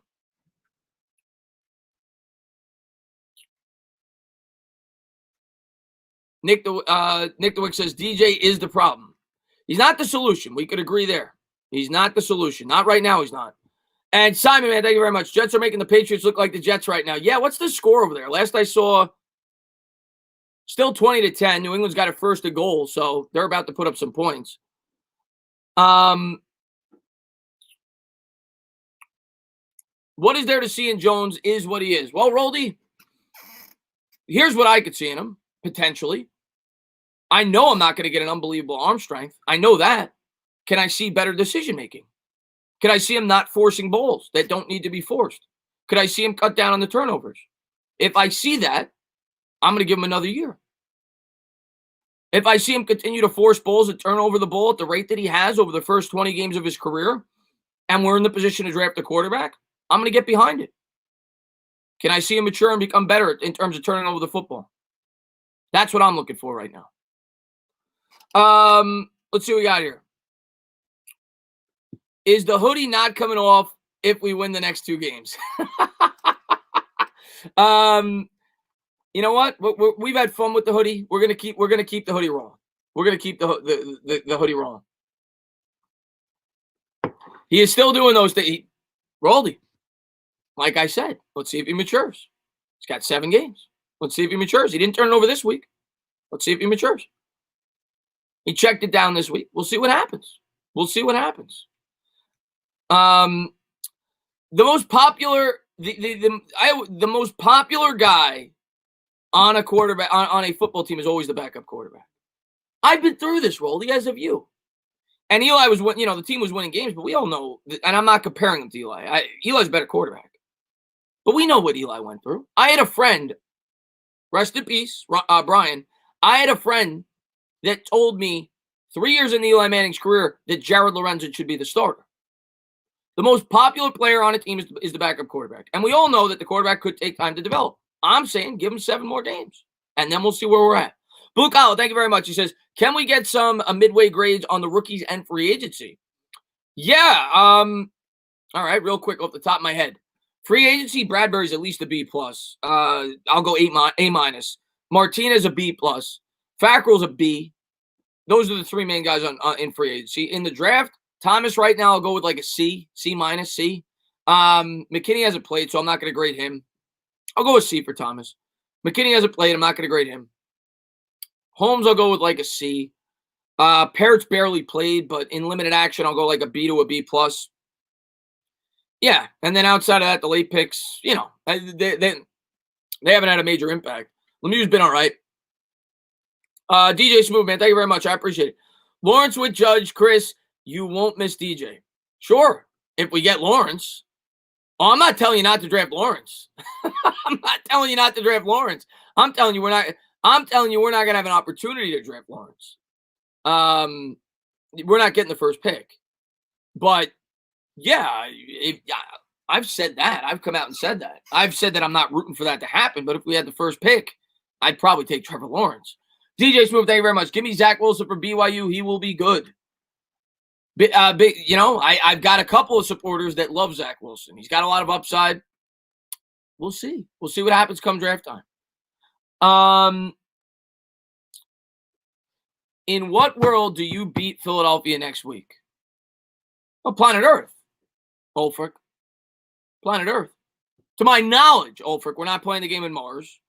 We're not playing the game on Neptune. It's played on Earth, and that's where we'll beat them. We're going to beat them on planet Earth, Ulfric. That's where we're going to get the W, or at least where I think we have an opportunity to get a W. That doesn't mean we'll win. We always find ways to lose games, but on planet Earth is where I think we will have our best opportunity to win this game. Let's see what we got here. And Muhammad who says, Hey, Dana, by the way, feeling better about your dogs? Yeah, I mean, listen, it comes with time, man. I appreciate you for popping in, Muhammadu, man. Thank you so much for being here, man. Thanks for the kind words, buddy. And Bavid says, I will never forget your dog barking and yelling. Will be. Yeah, well, Neo, I still have Neo. Neo was the one that usually barks. So you'll still hear the barking from time to time. Let's see what we got here. Manuel says they were rotating the O-line. They took Thomas out, but not for bad play. Yeah, that's what, Manuel, that's what they've been doing now for a few weeks, the New York Giants. And I like it. They're giving everybody opportunities, and the offensive line's played better. So I at first I hated it, but I could get behind it. What's going on, Brownie? Thanks for the stream. Yo, how are the Jets beating the Pats? I don't know, Brownie. I don't even have my TV hooked up down here, so I don't know. I still think they're gonna blow the game. I don't believe in the Jets. So you got it. Yes, I did roll the, but well, I'll tell you in the member stream. It's a long story, but yes. Isaac, man, thanks so much. Keys to beating Philly. Same keys I say almost every week. We have to be, if we don't turn the ball over, I think we're gonna beat Philly. If we don't turn the ball over, we will beat Philly. Will we turn the ball over? I mean, history would tell you it's more likely than we won't. Don't turn the ball over. Be fundamentally sound and hold them to 3. They're going to move the ball. They're going to move the chains. Wentz can make plays. Hold them to 3. Come up big in the red zone. Continue to establish the ground game, and I think the Giants will. The Giants have been running the ball very effectively, really, since week 4. So continue to do what you've been doing on the offensive line. They're going to have trouble with the interior part of that defensive line for the Eagles, though. That's definitely their strength. I want to see the RPO worked against the Eagles. Now, expect the Eagles to be on the lookout for that. But see some pitch plays maybe. Try to work the outside of the field. Their interior part of the defensive line is very strong. I want to see them try to use the outside a little bit more in the running game. But try to utilize the RPO with Jones. It worked against them the first time, as long as Jones doesn't trip over the 20-yard line. DJ Smooth, thank you very much. DJ or Burrow, week 12. Who do I think is going to win the game? I got to see how we play against the Eagles. I think it's week 11, isn't it? I think it's week 11. But I got to see how we play against the Eagles before I make that prediction. But yeah, I'll let you know. I'll let you know week 11. I think the Giants could easily win that game, though. The Bengals defense is horrible. I think the Giants could easily win that game. Not saying we will, but I think we could. Let's see what we got here. Interior crocodile alligator. I drive a Chevrolet movie theater, VT Jake says. I don't know what VT Jake meant there. Interior crocodile alligator. I drive a Chevrolet movie theater. VT Jake, thank you for being a member. Trying to figure out there. I need a translator for that. That might be beer talk. I'm not sure. Oh, now I got it. Maybe you got crocodile alligator in your Chevrolet. Maybe that's what you meant there. It's a song? I didn't know that. It's a song. I did not know that, Joe Judge. I did not know that, Joe Judge. Okay. My mistake. What's going on, Sugar Tots? What's going on, Jorge? Thanks for popping in the stream, buddy. In the 2021 draft, we should draft Jamar Chase and maybe trade Zeitler and Tate and a 6th-round pick for a late 1st-round pick and then draft Waddle. Okay, let's. There's a big, hypothetical. Let's bring it all in. Let's figure this out. 2021 draft, we should draft Jamar Chase and maybe trade Zeitler and Tate and a 6th-round pick for a first. No chance in hell. I love the thought process. I love you trying to get more assets. There was no way in hell you're getting a 1st-round pick for Golden Tate, who we couldn't get a 6th-round pick for by himself, and Kevin Zeitler, who would be lucky to get a 4th. Nope. But you could try. We could try that. Bavit says, why do you look like Devontae Adams? I actually get that a lot. I get Devontae Adams, and I get what's the Asian kicker's name on the Seahawks, I think it is. I forget what team he plays for now. I get him, and I get Devontae Adams a lot. B-Mags, man, thank you for popping in the stream, buddy. He says, yo, welcome back. Do we resign Gallman? I think we should, B-Mags, to be honest with you. Cool. I get him a lot, too. I think we should bring back Gallman, as long as it's not a crazy deal. The way he's played, I love the way that he's played. Yeah, I think we should. He's played terrific. DJ Smooth, man, thank you very much, man. I really do appreciate it. He says, if the Giants win the division, Judge Coach of the Year. It's possible. Listen, I think Judge is on the same time. I think Judge is on the same timeline as Flores with Miami. I think they're on the same exact timeline. I think you've got a young coach with a young team that is going to win 5 games, 4, 5, 6 games. I think that's what we're looking at. And I think next year you're going to see the Giants take that leap. That's really what I believe. Do I think he'll win Coach of the Year? No. I think there's a lot of other contenders that could win Coach of the Year. I'd have to think about it. But no, even if we won 6 games and won a crappy division, I don't think he'd win Coach of the Year. But next year, maybe. Who knows? But I think he's on the same timeline as Flores.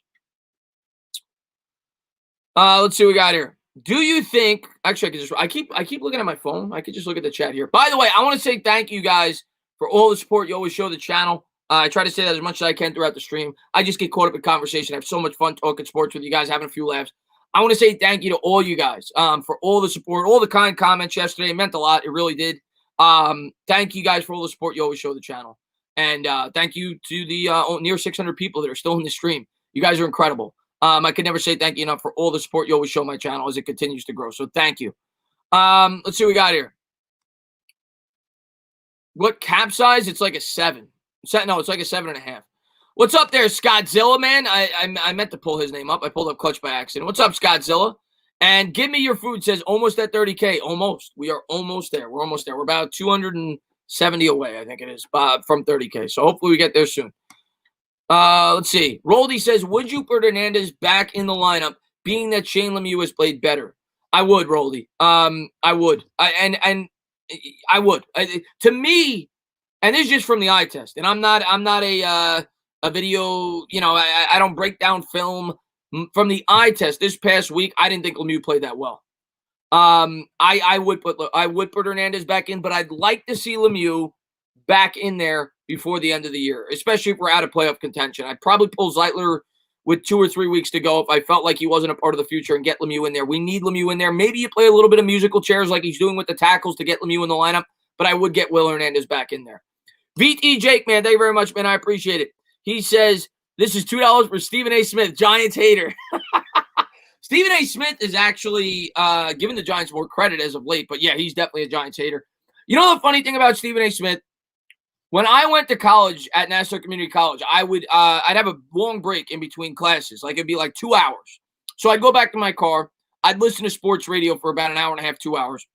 And I'd flip between ESPN and the Fan. And at the time, Stephen A. Smith was on ESPN radio.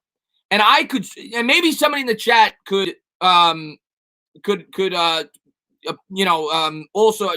say that they've heard this before. Maybe I'm wrong. Maybe I'm not remembering properly.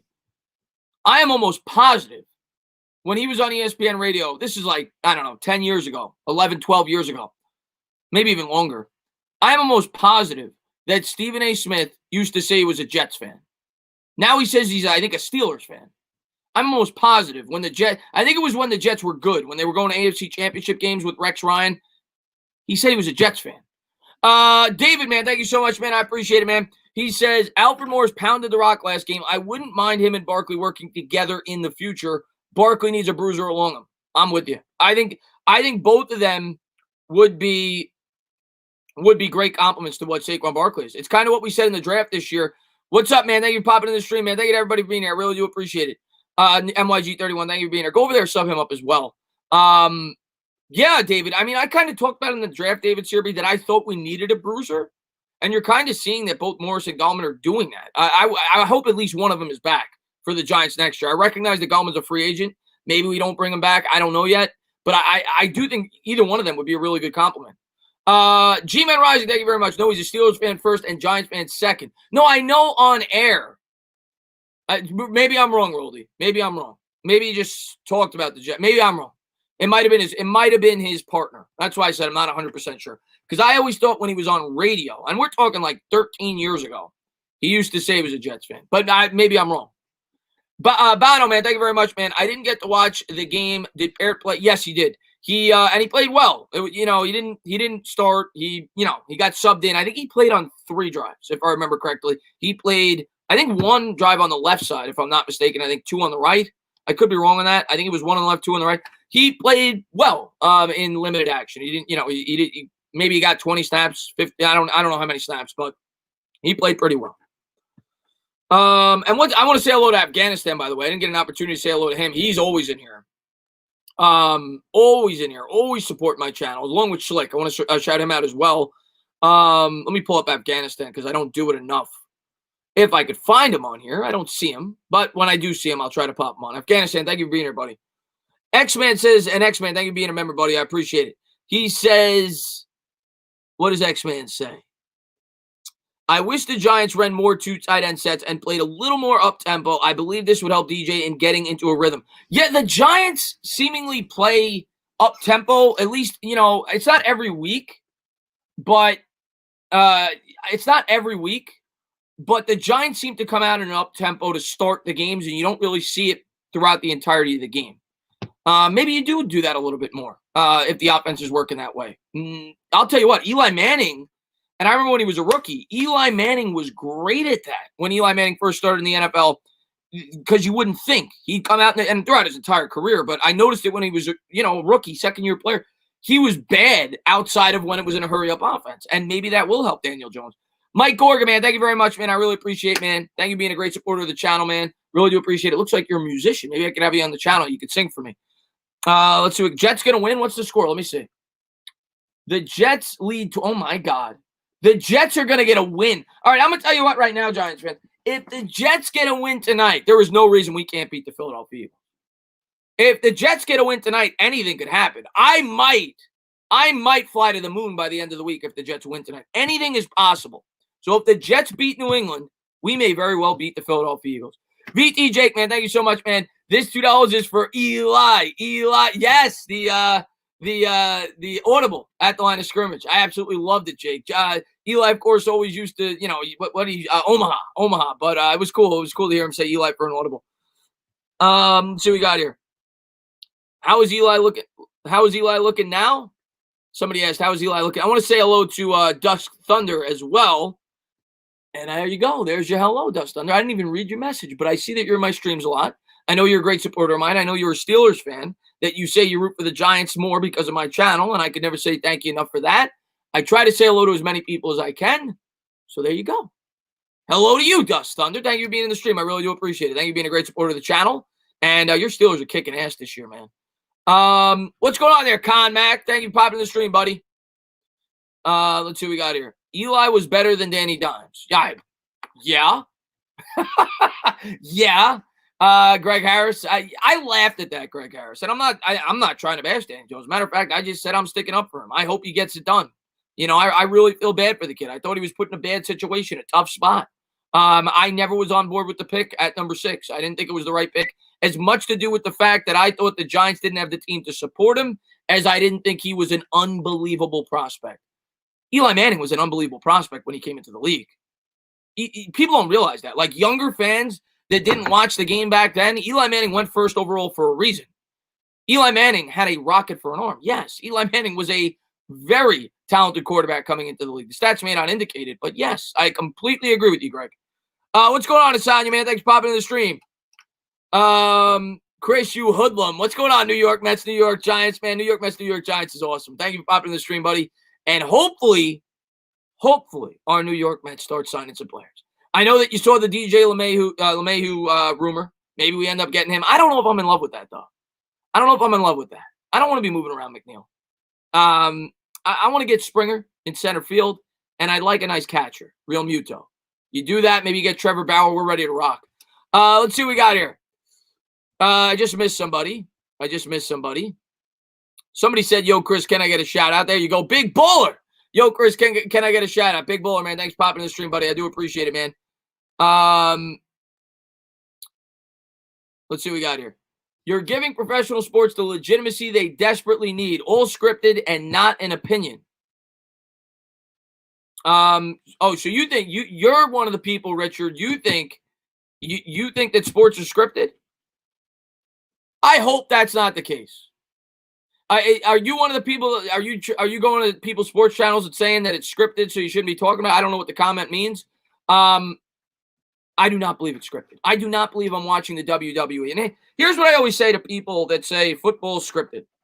How can you script the David Tyree catch? How can you script that? How can you script that? How can you script that? How can you script the Christian Laettner made basket with 2 seconds left in the game where he had to throw it full court? How can you script that? Are they that great that they're able to make unbelievable catches at will? and be able to get out of the pocket when they're about to get sacked and Eli Manning throws it down the like, how do you script that? And I know that some people actually believe this, but how do you script that? I don't know. I don't know how you script it. But thank you guys for being here. I really do appreciate it. What does the secondary look like when Xavier McKinney returns? Cliffside says. That's a good question. And I'm excited. I'm excited to see how they utilize Xavier McKinney in this defense. How they use him. Do they use him at the safety? They use him at the slot corner. They're going to move him around. He played over 200 snaps at 3 different positions throughout his career. They're going to move him around. The question is, what does it do for the playing time of other people on this roster? My guess would be you're going to start to shift the second cornerback out, Yadam. And then it becomes a question is who plays on the outside? Is it Darnay Holmes? Is it Julian Love? Is it Logan Ryan? But I think they're going to find a way to get these guys in. They're going to have different packages. They're going to find a way for these guys to get their reps. Let's see what we got here. Can't script the Tyrant. You can't script it. There were so many things I could point to that people say it was scripted. There were certain things. How can you script it? How can you script? I don't know. I'd have to think about it. But how can you script certain things that happen in sports? You just can't. You just can't. In my opinion, at least. Maybe I definitely agree that there are times where referees fix a game. That's been proven in the NBA. That's happened, and I'm sure it still happens in certain sports. But no, I don't think that it's fixed. The OBJ catch, yeah. The OBJ catch, yeah. That was in the script, guys. The OBJ catch was in the script. OBJ, not only do we need you, and Donley, man, thank you. Stand up, new member. Donley, thank you for joining the channel. I'm going to get to that in 1 second. Dave Gettleman, by the way, Dave, we got to get a beer together soon. Before the game, this is what happened. They huddled up. They said, guys, this is what we're going to do before the game. OBJ, you're going to make a one-handed catch down the right sideline. It's going to be about 50 yards in the air. And not only are you going to catch it with one hand, we're going to need you to only use 3 fingers. You're going to use 3 fingers. You're going to have these 2 fingers down. You can't use them. You're going to use these 3 fingers, and you're going to make the catch on your back like this. That's what you're going to do. It's in the script. Dave Gatto, man, thank you so much, man. I really do appreciate it. He says, I was paid by the Eagles to destroy the Giants. Oh, Dave. And CHS, man, thank you so much, man. I really do appreciate it. He says, if Daniel Jones ends the season strong, but the Giants don't win, do you keep him? What do you mean by win? Do you mean not win any more games? Here's what I'll say. If the Giants don't win any more games, Daniel Jones ain't keeping his job. That means he didn't play well, rather. He might keep his job. That means he didn't play well. If Daniel Jones plays well, they're going to win some of these games. So, that's my answer. If they don't win any games, it probably means Daniel Jones didn't play well. If he plays well, I think they win at least 2 or 3 games. Congrats. Somebody said, Chris, congrats. Oh, there we go. Esaniel. Chris, congrats on saying my name correctly always. Well, congrats for having an awesome name, Esaniel. Appreciate it, man. And cool, man. Thank you very much, man. I really appreciate it. He says, do you think Daniel Jones will be more responsible with the Bulls and lead the Giants to the playoffs? If not, what are your takes? Cool. I don't know. I can't honestly answer that. I don't know. All I can tell you is for him to be a successful quarterback in the NFL long-term, he's got to be. You can't turn the ball over at the rate that he has. Do I think he will? I don't know. I hope so. This week showed that he did it this week, but it was against Washington. And fans aren't going to buy in until he does it for 3-4 weeks in a row, and he does it against strong defenses. When he does that, I think people start to buy in that maybe he's turning the corner, maybe he's becoming a smarter quarterback. So we'll see. Do I think he's going to improve throughout the year? Yes, I do. I thought that at the beginning of the year. You go back, watch my videos. Not just Jones, everybody on this team, I thought was going to improve over the second half of the season. So I do think Jones is going to be a better quarterback over the last 8 games as opposed to the first for obvious reasons that I've talked about several times. Scheme, everything else, not just him, everybody in the offense getting accustomed to the scheme. So I do think he'll be a better quarterback over the last 8 games than he was over the first. Not sure if, we'll see how he plays. He's got to get much better, though, in terms of turning over the football. He's got to get smarter. Zach, man, thank you very much. I know the Giants channel, but the Jets are taking the Patriots number tonight. Yeah, I don't even have the game on right now. I know the Jets are up by 10. New England, according to ESPN on my website, New England has the ball at the Jets 43. I don't even have the TV hooked up down here right now, so otherwise I'd probably watch it along with you guys, but I didn't set it up. Let's see what we got here. Yo, Dana, do you watch the Joe Judge report? I do, Max. I don't watch every week. I've seen like 5 of them. You're talking about when he breaks down the film? It's friggin' awesome. I am surprised that the Giants allow him to do that, but I love that he does. It's awesome. What's going on? A Tank, man, thank you so much. Jets GM is sleeping in the Skybacks during the game. No, he's not. Is he really? No, he's not. I mean, he might as well at 10. He might as well. He's literally tanking this year. You know how pissed Joe Douglas must be right now? He's clearly trying to lose. Wouldn't that be justice if the Jets get the 2nd pick? Wouldn't that be justice? And I don't hate the Jets, but I don't like teams that try to tank. Let's see what we got here. Why don't you react to the Giants post game like a video once a week? What do you mean, like a film breakdown, Henry's Vlogs? Is that what you mean? I may do that in the future. I meant to do that this year. Maybe I will. Maybe I will do that next year. You mean like a film breakdown? Breaking down the offense and the defense? I don't do, I'm not an expert at that. I've tried it in the past. Some people have liked it. And I try to do my best job. But maybe I will. Maybe I will in the future. Let's see what we got. I have done that a little bit, though, in the past. Yo, Chris, can we talk deep playoffs and or Ian Book? What do you mean by deep playoffs? The Giants and deep and playoffs shouldn't be in the same sentence this year. The Giants and playoffs probably shouldn't be in the same sentence this year. But I can tell you definitively the Giants and deep playoffs definitely should not be in the same sentence this year. As far as Ian Book goes, I'm a Notre Dame fan. I'm not a huge Notre Dame fan, but they're the team I root for. I grew up, watched Rudy as a kid, and I gravitated towards Notre Dame. I love the helmets. I'm like 30% Irish, so I could say, But Ian Book sucks. I mean, in terms of a pro prospect, Ian Book sucks. And he's not even a great college prospect. Some of the things he does out there, he's definitely athletic. He makes plays with his legs. He's exciting to watch. He's not going to be anything at the pro level. But I was excited to see that Notre Dame was able to knock off Clemson. That was a great game. Great game.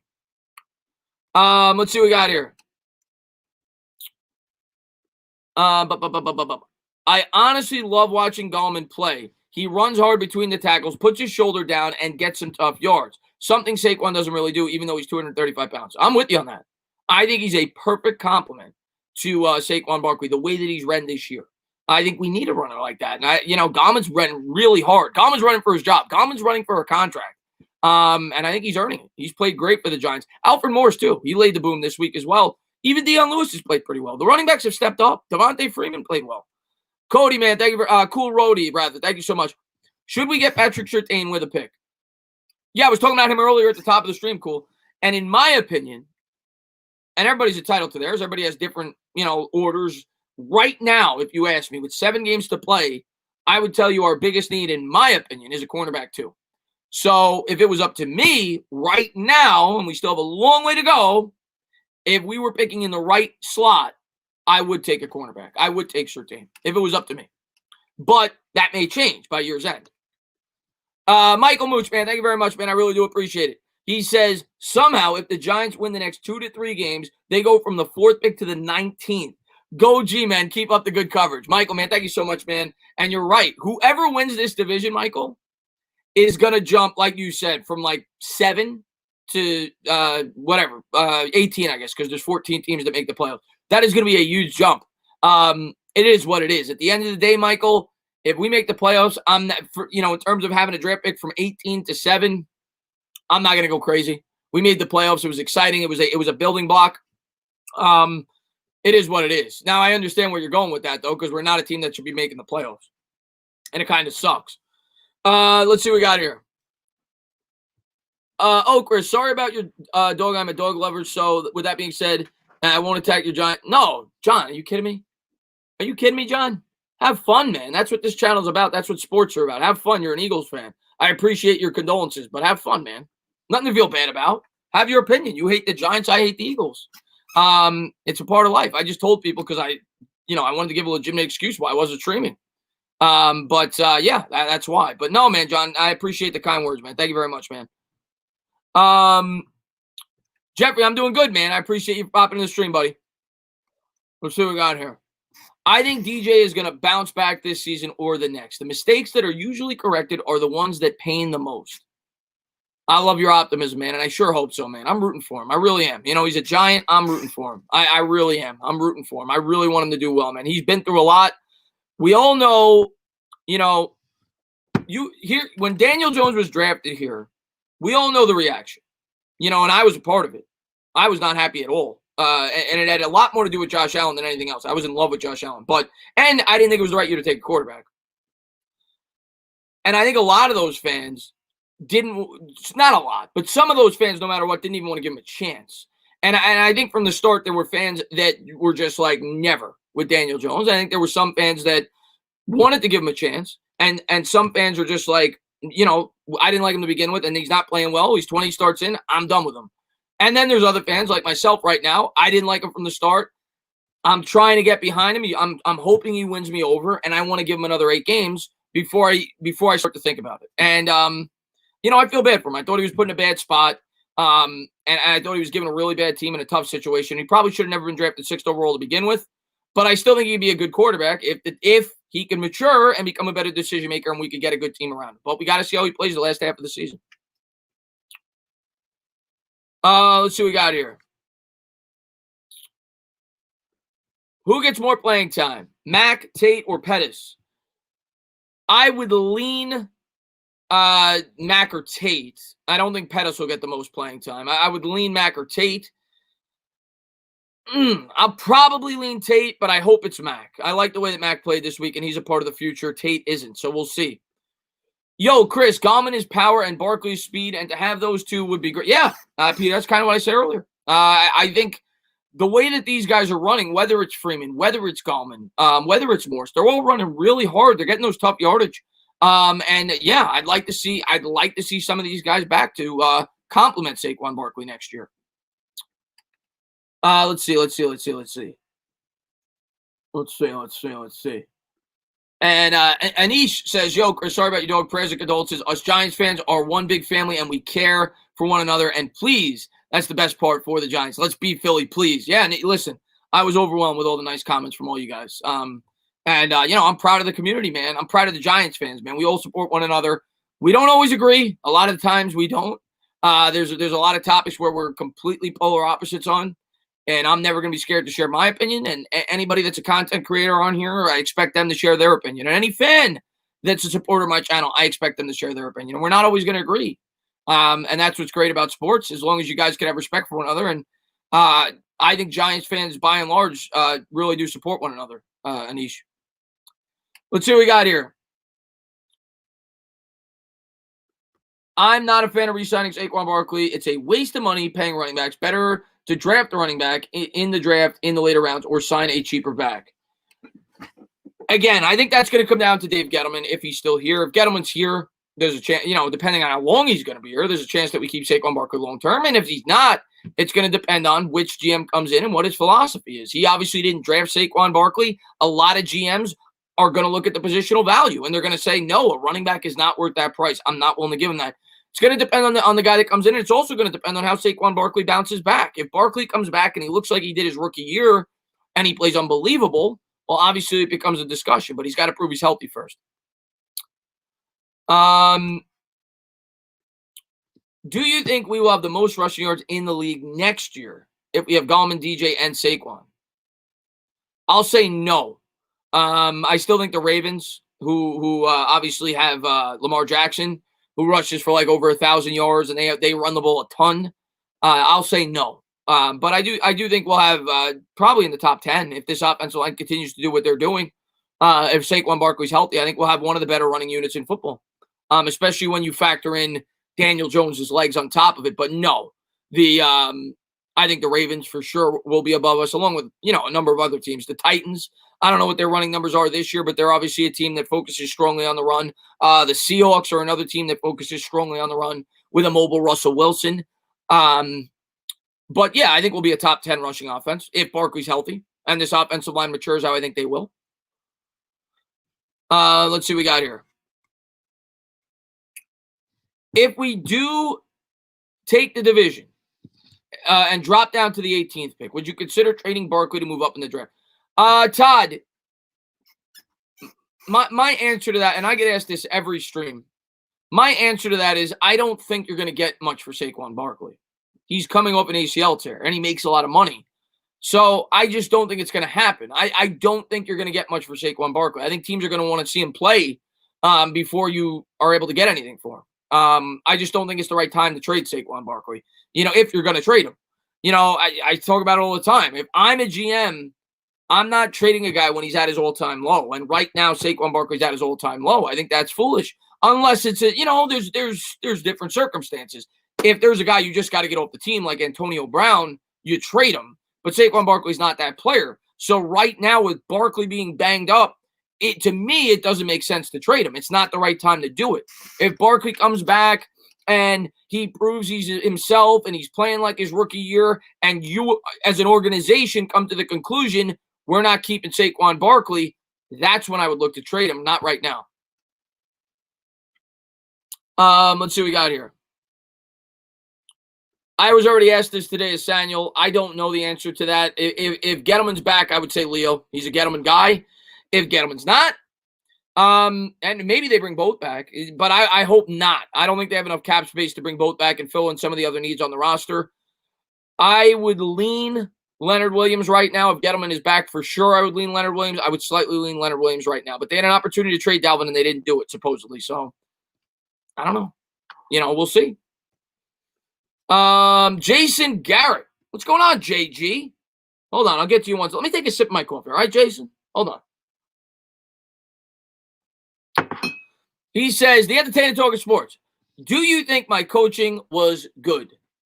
I thought you came out with a great game plan. I thought you had a really good game plan the week before. This week, I thought that I didn't love the second half game plan, Jason. I didn't think that on both sides of the ball. I don't think the Giants made the necessary adjustments. I thought that you were thoroughly outcoached in the second half. I like that Joe Judge lit into the defense a bit on the sideline. But, yeah, Jason, I thought you called a really good first half. I love how committed you were to the run. You ran for 130 yards. You guys were taking some shots. You took some shots in the second half. I wouldn't say it was a horrible second half game plan, but the first half was much better. The week before, you were absolutely phenomenal. Jason, so keep it going, my man. Let's see what we got here. Evan Ingram is in the chat. Evan, he says, I suck. At least you admit it. At least you admit it. The first step to recovery is admitting that you're not good, and you're not. But hopefully you get better. Hopefully you learn. Evan, I got a question for you, Evan. Do you realize, Evan, that the goal is to catch the ball? Do you realize that? Because I was watching during the game. I said it on Twitter. And I'm trying to be nice to you, Evan. I really am. You may want to consider a career change. I think you would be a fantastic juggler. Because every time there's a ball that's close, a tough catch, it seems like you juggle the ball. There was one play where you juggled the ball like 3 times, and it looked like you were juggling 3 balls in the air.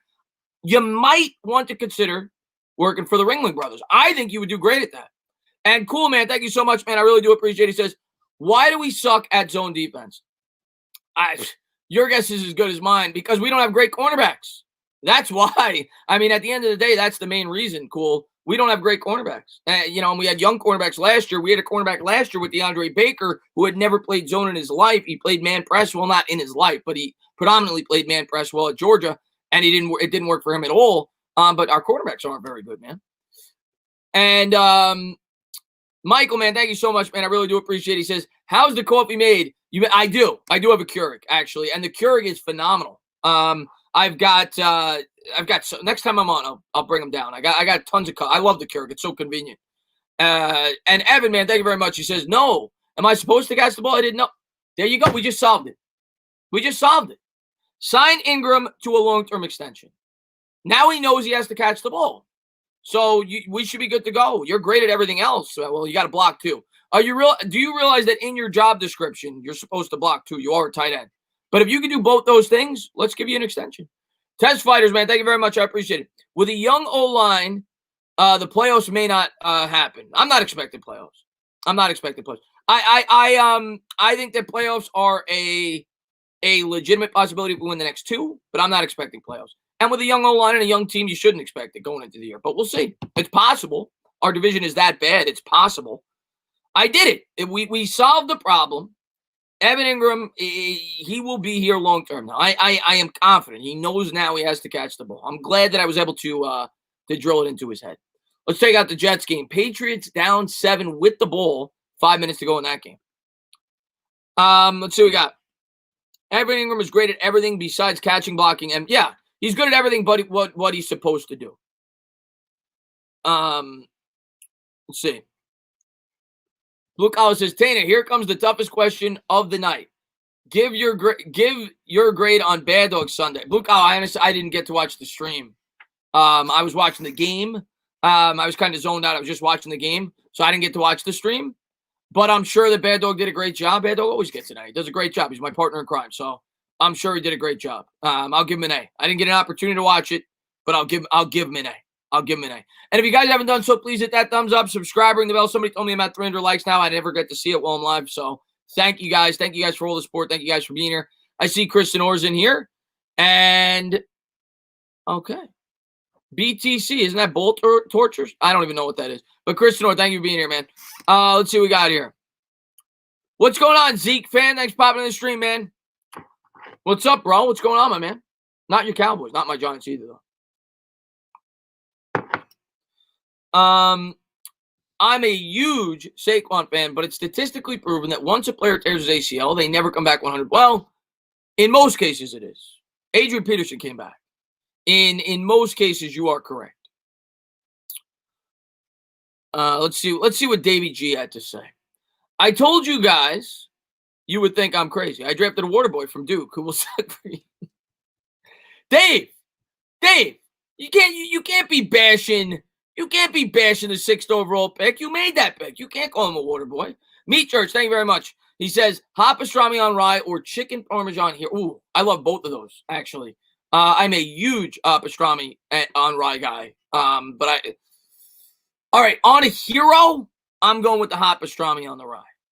In terms of a meal, if I have an option of hot pastrami on rye or traditional chicken parm, I'm going with the chicken parm. But if we're talking strictly sandwiches, I'm going with the hot pastrami on the rye. You got to put some mustard on it.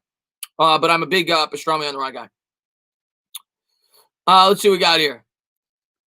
Yo, bro, I'm a Washington fan, but can you explain why y'all always play really good against us? Even Eli did all the time. The current star, I honestly can't tell you. I honestly can't explain. For the same reason, I can't explain why the Eagles always beat us. Even when we outplay them, they beat us. Even when we're a better team, they beat us. And it's the same thing with you guys. We just seem to have your number. Yeah. I don't know. I don't know what to tell you, man. But I'm happy it's on our side for that. You guys seem to play the Eagles tough. Kyrie, man, thank you very much. He says, who would be the best wide receiver to sign this offseason? I'm going Kenny Golladay. I would go Kenny Golladay. Allen Robinson would be a close 2 for me, but I would go Kenny Golladay. Let's see. Should we drift? What do you think of the Giants' defensive coaching staff? Jeremy says. I love the whole coaching staff in general, but I mean, Patrick Graham to me has been the most impressive coach on this team. When in terms of a positional coach, when you factor in just how much better this defense is than I think anybody should have expected going in. So I've been thoroughly impressed with the defense. The defense has been really creative, with ways that they've been able to come up with pressure. They've got, I think, 24 sacks now in the year. They were 7th coming in without a great edge rusher. And they've been much better than I initially anticipated. So I'm very impressed with the defensive coach. And Evan Ingram says, the amount of money I'm giving you, you should be you should be my contract. Evan, you're making millions of dollars, Evan, to drop footballs. I don't feel bad for you. Joe Judge, man, thank you very much, man. Can't wait for my boy Nick Casario to come and help me. You love Nick Casario, Joe Judge. You love him. I've read several articles that you and Nick have a great relationship, and we'll see. Maybe you two will come together. Maybe you guys have a great working relationship for the Giants for years to come. What's your favorite? Wow, I'm getting some good food questions tonight. What's your favorite kind of cheese? Pepper Jack. It's kind of a hybrid cheese. A lot of people go with American. A lot of people go with Swiss. I go with Pepper Jack. It's got a little kick to it. I'm a Pepper Jack guy. I look at this team and I feel like if we had a quarterback like Fields, we can win games. We are in every game. We would easily win the East. If Jones was playing better, we would win the East. I agree with that. We could agree there, Godfather. If Jones was playing better, we would win the East. I will agree there. Or at least be in it till the very end. And hopefully plays better over the second half. I will agree with that. Jonathan, man, thank you very much, man. Can you give a shout out to my wife, Christian Roman, had surgery today? Yeah, absolutely. And first question I have for you, Jonathan Medina. Your last name's Medina. Her last name's Roman. What's the deal with that if she's your wife? No, I'm just kidding with you. Shout out to Kristen Roman and Jonathan. Thank you guys so much for being here. I don't know what you had surgery on. Whatever you had surgery on, hopefully you're good to go. And thank you for supporting my channel. Thank you for checking out the stream. I really do appreciate it. And Peter Almo, man, thank you very much, man. Big blue cheese, obviously. Peter, I'm a weird guy. I don't like blue cheese. I don't like ranch. I don't like if we ever have a get together, and I hope that we're able to do that next year, whether it's at a bar, whether it's at a game. If we get wings, I don't dip it. I eat them plain. I don't put them in the blue cheese. I don't put them in the ranch. I don't do it. I don't know. Call me crazy. It's not me. But if we do have a get together, a tailgate at a bar, whatever, you will not see me dipping it in the ranch or the blue cheese. What do you think the Mets will do this offseason? Spend, Jeremy. I missed you, but spend. All right, Chris, I'm a head out. Blessings to you from Charlotte, North Carolina. Sound you, man. You have a great night, man. Thank you so much for tuning in the stream. I really do appreciate it. Plain Wing Gang. There you go. There's a couple of lunatics in the chat like me. What's going on, Scott, man? Thanks for popping in the stream, buddy. Chris, what do you think of the Cowboys versus Steelers yesterday? I thought that the Cowboys actually played a really tough game. Your quarterback, Gilbert, actually looked much better than I thought he would. And I thought the Steelers severely underperformed. I thought they'd kill you guys, and they didn't. So, yeah. Let's see. Flat wings, God tier. I don't flat wings. I've never had. What's a flat wing? Oh, what am I talking about? You've got the legs, you got the flats. Or the wings and the yeah. A lot of people get just the flats. I like it mixed up. Glitch. I like it mixed up. Henry Vlogs. I get one of these questions once a stream. Chris, do you like the Giants or Jets more, and why? Let me think about this, Henry. Let me think about that. I'm going to think about this for like a good, 20 seconds. This is a tough question. Let me think about this. Hold on one second. Let me think about this.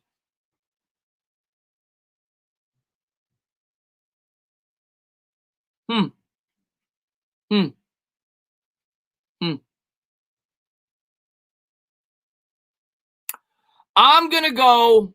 This is a shocker. Henry. This is a shocker. I'm going to go with the Giants. It was tough. I talk about the Giants every day of my life on YouTube. I make videos. I come up with current events, and I never think about the Jets. And the only time I mention the Jets is on Twitter, where I bash them for being an embarrassment of an organization this year. I'm gonna lean towards the Giants, and the main reason being is, well, the Jets are an embarrassment of an organization. I feel bad for them. I don't hate the Jets. I root for the Jets, and I'm proud to be a New York Giants fan. Cool, man. Thank you very much. I appreciate it. Should the Giants get J.J. Watt? Hypothetically, no. He's injury prone. He's been in the league for a while. No, we need younger players. No. Let's see what we got here. What's going on there? Yeah, Wales. Believe it or not, Wales. I know that was like a twist. It's like when you watch a movie and at the end you're like, what? So yes, after all this time, guys, after me talking about the Giants every day for the last 2 years on YouTube, I know it blows your mind. I prefer the Giants to the Jets. It's a shocker. New York pizza, the best. Yeah, Snake Durant. Does a bear shit in the woods? I love when people ask me Chicago pizza or New York pizza. It's not even close. I've been to Chicago. I've been to Chicago a few times. Chicago pizza's good. Deep dish is good. It's not even close. When people come to New York, the first thing you should do is go get a slice of pizza. There's nowhere better. Somebody said they feel disrespected tonight. Hold on. Let me I never like people to feel disrespected. I don't know why you feel disrespected, New York Mets, New York Giants fan. I know for a fact, I pulled up one of your quotes before. There's been roughly over 600 people in here throughout the stream the entire night. I'm now pulling you up a second time. So if you feel disrespected by me, I apologize. Let's see what we got here. What are your thoughts about Mac so far? Chris Leone, I like what I've seen out of Mac. I thought he played great last week. I don't know what to expect from him long term. He's an undrafted free agent. But yeah, I loved what I saw this week. Yesterday rather, he played phenomenal. He had more yards. He had the longest catch of any Giant this whole year, and he had more yards in that game than Golden Tate's had in any game this entire year. So yeah, I was excited with the way that he played, and I hope that he continues, to have a role in the offense. Not reading my comments. Kershaw is the GOAT. I missed it, but I did read it. And Kershaw is a great regular season pitcher. Probably the best regular season pitcher in my lifetime. Not the GOAT. Not the GOAT.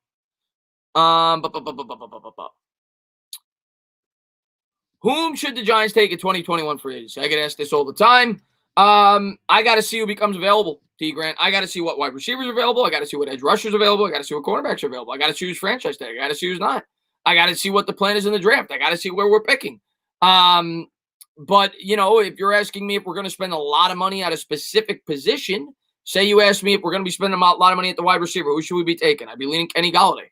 If you ask me, if we're going to spend a lot of money on the edge rusher or guys that you think could potentially become available, who should we take? I would probably say the Unique Ngakoue, even though I don't think he'll probably be available, or Bud Dupree. So I don't know who's going to become available. I don't know what our draft plans are going to be. I don't know where we're going to be picking. But if we're going to spend big at a position in free agency, I think it'll probably be a wide receiver. I could be wrong, but that's my guess. What is your overall thought on Judge as a head coach? Do you think he's doing a great job? I think he's doing a phenomenal job, and I love him. I'm not gonna conclusively say that he's a great coach yet. We have 2 wins, but I'm gonna tell you, I think he was a perfect fit for this team in the state that they were. I thought that we needed a young head coach that was going to bring stability to this organization. He's a no-nonsense coach, and that works when you have a young football team. That's what the New York Giants have, and I think we've needed a disciplinarian here for quite some time. So I think he was a perfect fit. I think he was the right hire at the right time. I'm all aboard the Joe Judge train. I love Joe Judge. I think he potentially could be a long-term answer. I'm not going to say definitely, but I think he could potentially be a long-term answer for the New York Giants. My brother Mark is at heart surgery today. Can you shout him out? Love from Toronto. Wow. Yeah, absolutely, man. And I hope he gets better soon, buddy. Dalvin tag, Leo sign, your thoughts. Well, you're asking if that happens, my thoughts? I wouldn't tag Dalvin because that would mean you're going to have to pay him like $17 million. Because isn't that what Leonard Williams got this year when he was tagged as a defensive tackle? So Dalvin wouldn't get that, in my opinion, on a per-year basis. So if you're keeping Dalvin, I think you're going to sign him. I don't think you're going to tag him. You'd be overpaying, significantly overpaying on a one-year deal. I would not be in favor of tagging Dalvin Tomlinson.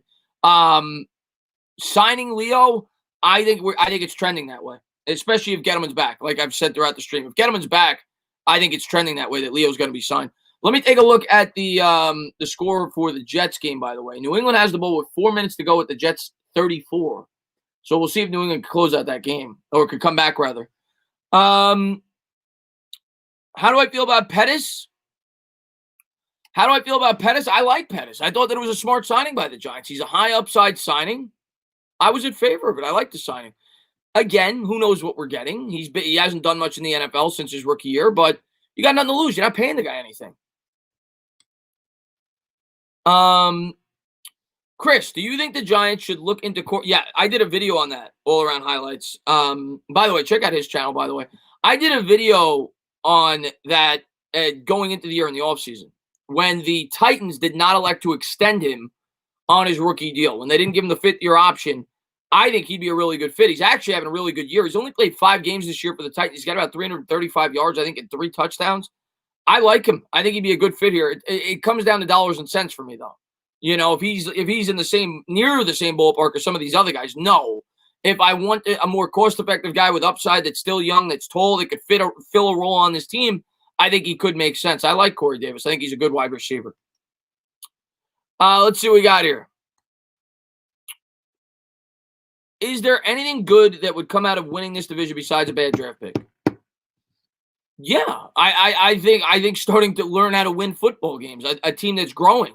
Yes, I do think that. I think that you could take some good out of this season if we win 6 or 7 games, win the division, get knocked out in the first round, and you have more confidence going into next year. The one thing I say each and every week is this team doesn't know how to close out games. They don't know how to win football games, and I think you need to learn that as a team.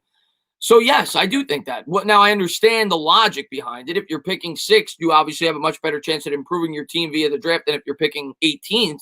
I 100% understand that logic. But, yes, I do think that it could be a building block to make the playoffs this year and win some games against some good football teams. Yes, I do believe that.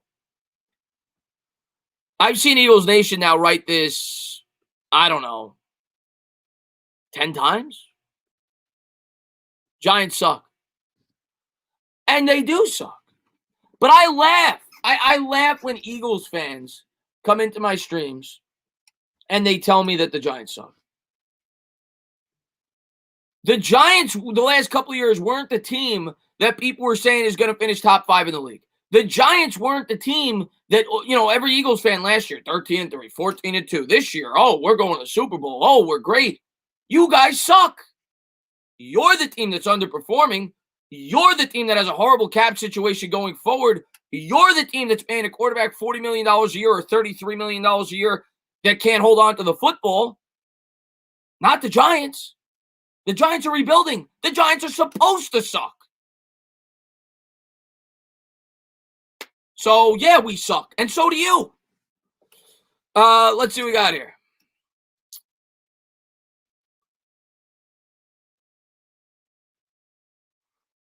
And VT Jake says, Eagles suck. There you go. It's done. It's done with Eagles suck. VT Jake, man, thank you very much, man. I really appreciate it, man. That's right. Stand up, New York Giants fans. What does Washington do in the draft? BJ goes. They're taking a quarterback. If Washington's picking at the top of this year's draft, I'm almost positive they're taking a quarterback. Almost positive. And Peter Almo, man, thank you very much, man. Enjoy your one Super Bowl. Brought to you by Big Dick Nick. Carson Wentz hiding that ring of shame in his sock drawer. Yeah, and the Philadelphia Eagles. I say it all the time, Pete. I say it all the time. And I love my Eagles supporters, but I got to back the Giants. The Philadelphia Eagles built a statue for a backup quarterback because he went on a hot stretch for 5 games. Do you think the New York Giants would ever consider building a statue for Jeff Hostetler? We don't even have a statue built for Lawrence Taylor. They built a statue for Nick Foles. They built a statue for a guy they didn't want to keep on the team. What? I digress. Let's see what we got here. Wentz will be playing in the NFL next year, just not for the Eagles. You might be right. Well, I don't know. I don't know if anybody's going to take on that contract. What's going on, Yvonne, man? Thanks for popping in the stream, buddy. I appreciate you for being here, buddy. Sorry, Yvonne, man. I appreciate that, man. Pizzle coming for that belt. Hand it over Philly. Hopefully he does. Hopefully he gets the belt. Let's see what we got here. Would the Colts agree for a second-round draft pick and a next year's third for Michael Pittman Jr.? I love how he plays and how Pittman has a great does he have a YouTube channel? Sing? I didn't know that. I like Pittman. I like Pittman coming out. I don't think the Colts are going to trade him. He's young. He's still on a cost-effective deal. I think they still like him. They drafted him, I think, in the second round. They actually drafted him higher than most experts thought they would. I don't think the Colts have any intentions of trading away Pittman. I know he's not doing that well right now, but I don't think they have any intentions of trading away Pittman. Jets suck, Greg. Well, yeah. Let me check out the Jets real quick. The Patriots are about to tie. Are the Patriots going for 2? It's 27-26 over there. Let me get the game cast. 27-26, minute 57 to go. They just scored a touchdown. I don't know what the deal is over there. Let me know in the chat what happens. This is my first time watching the NFL, and I chose to support the Giants. Any advice? Yes, OG Chip. My advice is, first thing you want to do, OG Chip, you want to set money aside. because you want to make sure, because you're going to go through rough times, and you want to make sure you have enough money to be able to talk to a therapist.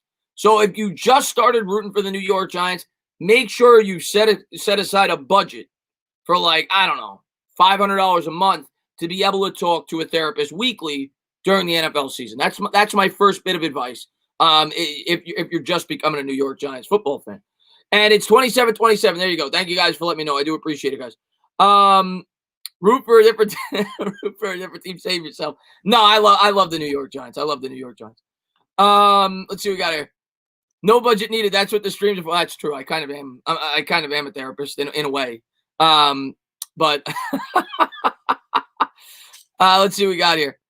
Philly built a statue of a fictional person, Rocky. It would be like New York building a statue of Spider-Man. Yeah, that's what I say, PJ. It's like Peter Venkman. You know, we got Bill Murray outside of our stadium. You know, Mr. Mini Guy, man, thank you very much, man. I really appreciate it. He says, here's some advice: lots of alcohol, lots of therapy, and you're ready to become a New York Giants fan. And you could sit with us. Word is in the chat. What's going on, Word, man? Love Word, man. Great supporter of my channel, man. Baruch, never apologize, man. Maybe a lot of you guys are probably watching the Patriot game. I know it's close. But thank you to everybody for coming in tonight. I always love doing these streams. I have so much fun talking with you guys. Chris, we will beat the Eagles and go 9-7, and Daniel Jones will win MVP. We will win the Super Bowl. What do you think? Henry, now I know you're just trying to get me to react. I think you're on drugs, but I love the support on the channel. Quinn, man, thank you very much, man. Do you think we will get Rousseau or Parsons? I think Parsons is probably more likely, but I think both of them are possible, Quinn. I definitely think both of them are possible. If I had to pick one, if it was between those two, who do I think is more likely? I would lean Parsons, but I think we could definitely end up with either one of them. Let's see, we got it. My man Tana, this is the most important win to me. You talking about the Jets? You're talking about the Eagles game. Yeah. Oh, yeah. I say it every year, Word. Every friggin' year. If you're going to win one game, beat the Eagles at the start of the season. We got to get over that hump, man. Let's see, we got. I missed a comment there, man. Keyword, drop footballs. I appreciate everybody being here. If you haven't done so, please hit that thumbs up, subscribe, ring the bell. Who do you want in the draft? I don't know yet.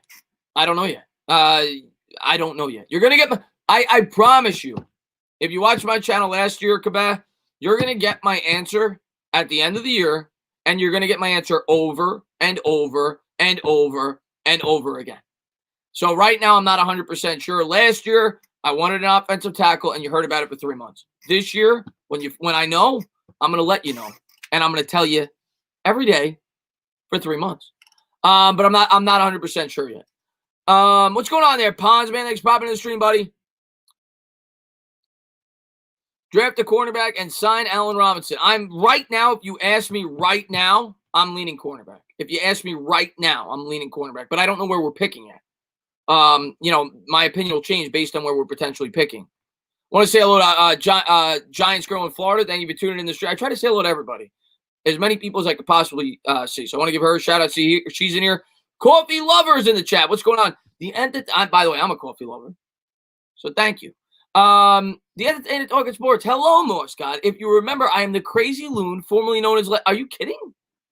Do I remember? You were in my Discord. You talked every day. Of course I remember. You've been a great supporter of mine from the start. I'm glad to see you're doing okay, Last Jedi. Thank you for tuning in the stream.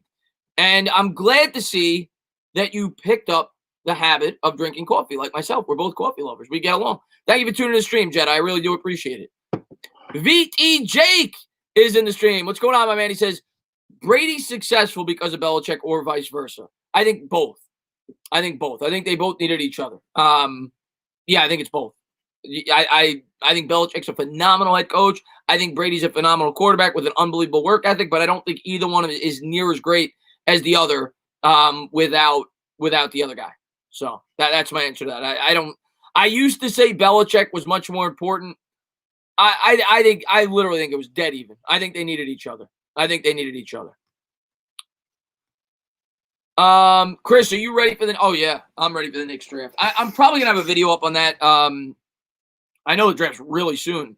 But I'm going to stream it. I'll give you guys my opinions, though, before the draft. Probably a day or two before the draft. I'll give you guys my opinions on who I think they should take, where they're going to be picking as I start to see rumors come out. But, yeah, I'm excited for the draft. The Knicks, rather, got 2 picks in the first round. They're picking 6th and 27th, I believe. So we'll see who they end up with, man. I'm looking forward to the draft.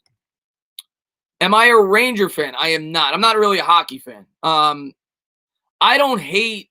Yeah, VT Jake, I do have a Discord. And if somebody from my, I don't know if they're still in here, but if somebody from my Discord is in here that could drop the link, I would appreciate it. Please do so, VT Jake. But yeah, I'm not a huge hockey fan. If I was going to pick one team in hockey, I grew up on Long Island, and I lean towards the Islanders, but I don't hate either team. Who's ever doing better, who's ever in the playoffs, I root for, because I'm not a big hockey fan, but I did follow the Islanders during the playoffs. David, man, thank you very much, man. He says, sorry for your loss. The perfect world, pets would live longer. If you could choose to beat the Cowboys or the Eagles upcoming, who would it be? David, man, thank you so much, man. I really appreciate that. Yeah, man. Dogs are like family, man. That's the way I always grew up with dogs in my house. I love dogs. As far as, and I appreciate that. Thank you very much. As far as who would I rather beat, I would say the Eagles. We've had more recent success against the Cowboys. And I mean, some of my favorite moments as a fan are against the Cowboys. So I would lean the Eagles. The Eagles always seem to have our number. I want to get over the hump. To me, this is by far the biggest game of the season is this week. Because it has some importance to it, and it's the Eagles. I want to get over the hump. I want to finally beat this football team. So I would say the Eagles. I mean, I want to beat both really badly, but if I had to pick one, I'd pick the Eagles. And there's my Discord. So there you go. Chris Sonor just dropped it. So if you want to join the Discord, there it is. There's the link. You can click it, or if you can't click it, you can copy it, and there it is. So there you go. Thank you, Sonor. Do you think the Cowboys are winning any more games? I don't have their schedule in front of me. I think they'll probably win another game. Yeah, I think they'll find a way to win another game. Maybe they win 4 games. I don't think they're not winning more than 4, 5 tops. But I think they'll win another game. I don't know their schedule, though. But, maybe they beat Washington. I don't know if they've played them twice already. Yeah, again, I don't have their schedule in front of me. But I think they'll win a game. I've seen Jason Garrett write this a bunch. He keeps saying, I am the best offensive coordinator ever. I'm not going to go that far, Jason. I do like you. I'm trying to support you. But you're definitely not the best OC ever. New England has the ball right now, by the way. It says on their own 37 with 29 seconds to go. Probably call this stream off in about, I don't know, another 20 minutes. We'll go to like 11:25, 11:30. I just want to say thank you to everybody for being here. All the support you guys always show me. I am still happy that we beat Washington. I'm super excited going up against Philadelphia, and hopefully we can start to put together a winning streak. What's up, Chad? Thanks for popping in the stream, man. Great supporter of mine. Glad to see you in the chat, buddy. Vid says, do you think the Giants should trade down the first pick? They have more first rounders. Again, it's all circumstantial for me. It depends on where, it depends on what offers you get. It depends on where we're picking. But yes, I think they should be like, all right, Vid, let's say the Giants have the second pick, which I don't think they're going to have. But let's say they have the second pick. And they, and they're not taking a quarterback. They could either take Penei Sewell, who is by far the best prospect in this year's draft by almost any expert's account, who's a tackle, or they could trade down, in my opinion. That's your option there. And I would elect to probably trade down if the right deal was there. So if the Giants are picking in the right spot to trade down, I'm looking to trade down. But it depends on where we're picking. It depends on what offers are there. Is there a reason he was Washington Eagles in the title of the vid? I don't know what you're talking about there, JG. Maybe you're talking to somebody else. King James says, what is the loudest football stadium? I've only been to 2 football stadiums. Well, 3 technically in my life. I've been to Meadowlands, I've been to the new MetLife, and I've been to FedEx Field and MetLife. And I would say Meadowlands was the loudest. But yeah, I've only been to 2 football stadiums. I've been to several baseball stadiums. I've been to, I always get the number wrong, 10 or 11. All right, let's do it real quick. Mets, Yankees, Phillies, Orioles, Cubs, Boston Red Sox, San Francisco Giants, Colorado Rockies, LA Angels, and I know it's been at least 10. I'm forgetting somebody. Baltimore Orioles, and I don't know if I said the Tampa Bay Rays. If I didn't say them as well. I've been to either 10 or 11 baseball stadiums, but I've only been to 2 football stadiums. We are losing on the Odell trade on offense. I don't know how we're losing on the trade. Odell's hurt, and I don't think he's ever going to be the same wide receiver ever again. So I don't know how we're losing on the trade. You could argue that we didn't get the most out of the picks that we got, but I don't know how we're losing on the trade. And yes, I've been to both Yankee stadiums. I've been to obviously both Mets stadiums as well. I actually prefer the older Yankee Stadium to the newer one. Now, most Yankee fans would call me crazy for saying that. The new Yankee Stadium is really nice. I just think it's overdone. Like when I go into the new Yankee Stadium, I don't feel like I'm in a baseball stadium. Like I don't know. It's not my thing. And I know I'm a Met fan. Maybe I sound biased. I much prefer the Mets ballpark to the Yankees. Let's see what we got here. Patriots are going for the field goal. Good. End it. Do you like it when MLB managers get mad? Random question. I mean, sometimes it's entertaining when they kick their. Yeah, I mean, sometimes it's entertaining. Actually, the best rant I've ever seen is Terry Collins, the New York Mets old manager. If you haven't done so, check it out. Just type in Terry Collins cursing rant, and it's like the greatest rant of all time. They got him on camera. They had the mic on him, and I think maybe Terry didn't remember, or maybe he was just so pissed off. It's the greatest rant of all time. Wood is in the chat. Always like to say hello to Wood when I can. Bench Will Hernandez. I don't think we're benching Will Hernandez. I think Will Hernandez is going to get an opportunity to come back into the starting lineup. And Subo says, absolutely, Tanny, the older stadium was... Yeah, I prefer the old Yankee Stadium. I do. And with the Mets, it's the reverse. I like Shea. A lot of my best memories as a Mets fan are from Shea. I like the new stadium better than the old. Look who's back. Glad to see Bigger Mike in the chat. What's going on, Gavin? Thank you guys both for coming to the stream. Appreciate it. Entertainment Dog Sports. Do you think the Giants could bring Tom? No, you ask me that every stream. Chris Leone. No, I don't think Tom Coughlin will be back. And Joseph Ramos says, big shout out to you, and I've been watching since the beginning of last year. Well, Joe, I appreciate it. Thank you for your continued support, man. I can't say thank you enough. And I always say it. I mean, you guys give me the drive to continue to put out as much content as I do. So thank you for your support, man. Somebody said bye, Chris. I didn't get a chance to see who it was. Let me scroll up. Somebody said bye, Chris. I want to make sure I get to see. I lost it. I don't know who it was, but bye. We're going to end this stream in about 10 minutes anyway, but bye. Have a good night, buddy. Who gets the number one seed, the Chiefs or the Steelers? I'm not looking at the schedules right now. Obviously, the Steelers are 9-0 right now. I know they got a game left against the Bills, and they play the Ravens. I am going to lean that the Chiefs. I'm not looking at the schedules right now. I'm going to tell you this right now, Dusk. And I know you're a Steelers fan. I'm just being honest with you. And I like the Steelers. I think they got a great defense. I think they got a good offense. Even if Ben's healthy, which he probably will come back, I don't think the Steelers are going to the Super Bowl. I don't care if they have the one seed. I don't think they're going to the Super Bowl. I think the Chiefs are better. We'll see, but I'm not picking them to go to the Super Bowl. But they definitely have a very good chance to get that number one seed. Sports Info says, I'm still alive. The Jets lose. I'm happy. I'm guessing you picked New England in the knockout pool, so congratulations to that. What's going on, Lee the Hitman? Lee says Jets, Jets. I guess you're happy that you're still in line to get that number one pick. Omar says, Chris, can you replace Evan Ingram? Join the combine. You probably got the speed. I definitely don't have the speed. I used to be fast when I was younger, and I definitely never had the vertical. I used to be fast, never could really jump high. No, Evan Ingram is definitely a much better tight end prospect than I could ever be. Let's see what we got here. Chris, I was just trolling, but love your channel, man. See everybody. I know you were trolling. I was just playing with you, man. I know you were trolling, man. Frosty Clouds, man. You have a great night, buddy, man. Thank you so much for being here, man. Omkar says, have a great night, Chris. Have a great night, man. Going to eat. Have a great. Wow, Omkar, man. You eat late, my man. I'm probably gonna eat after the stream, though. Who am I kidding? But thank you so much for being here, man. Thank you for all the support, man. I could probably catch better than Ingram. I'd probably agree with that, Mateo.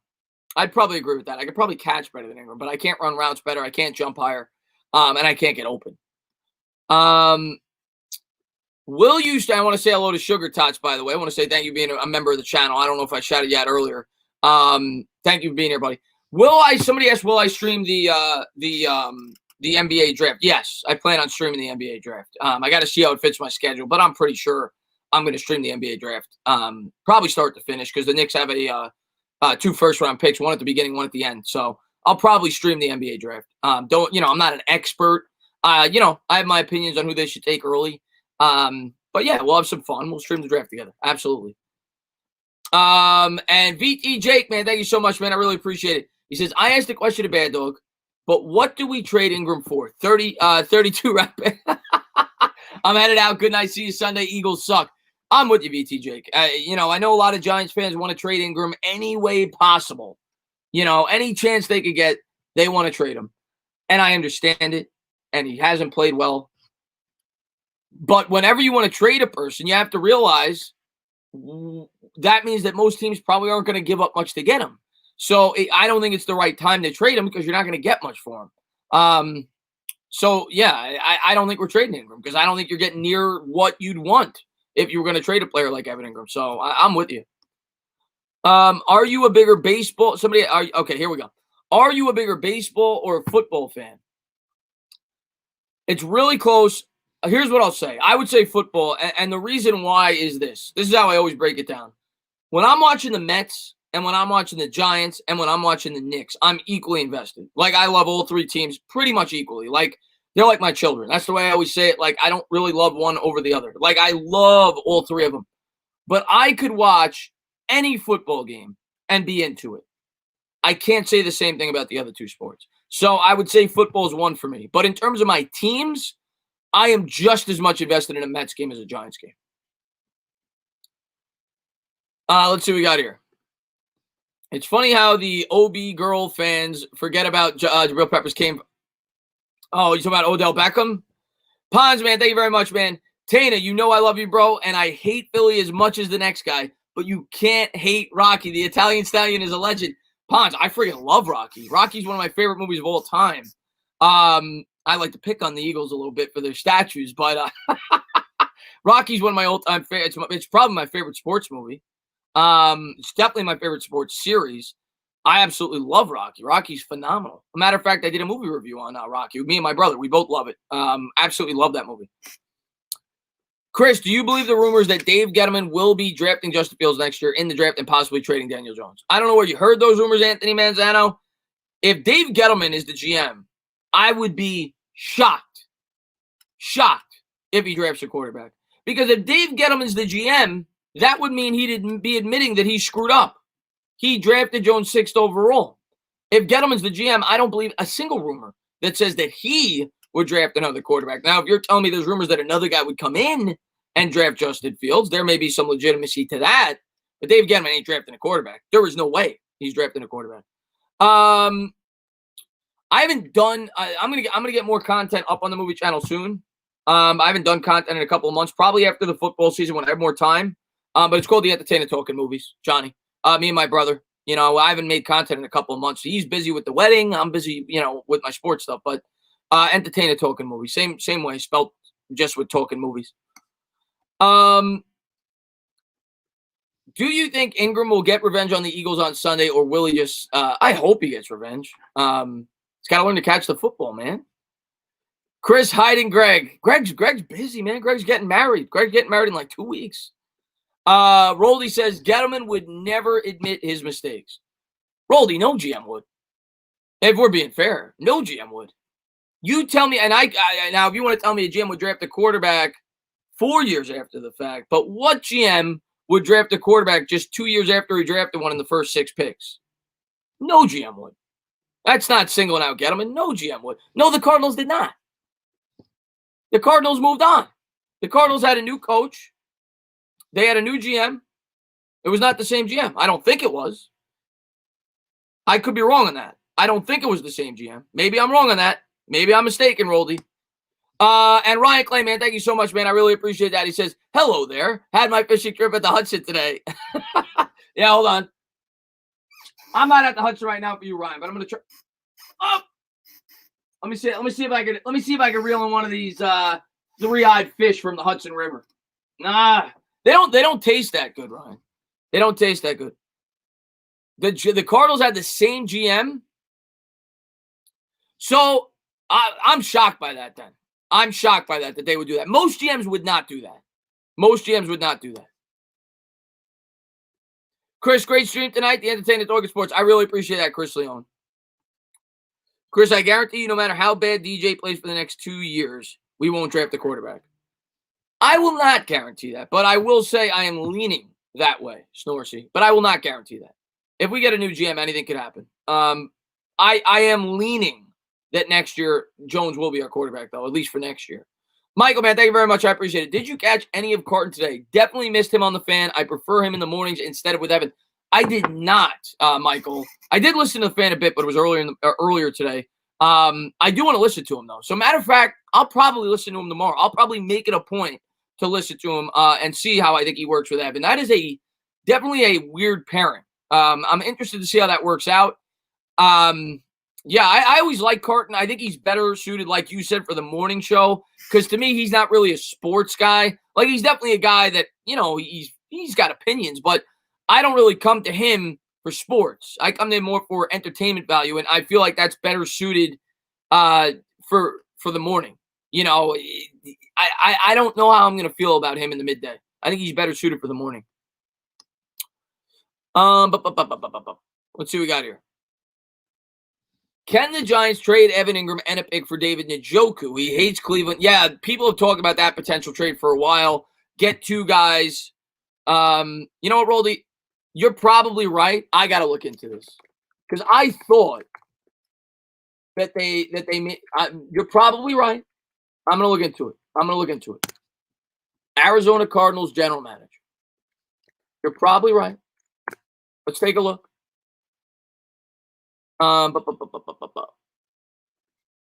Steve Keim.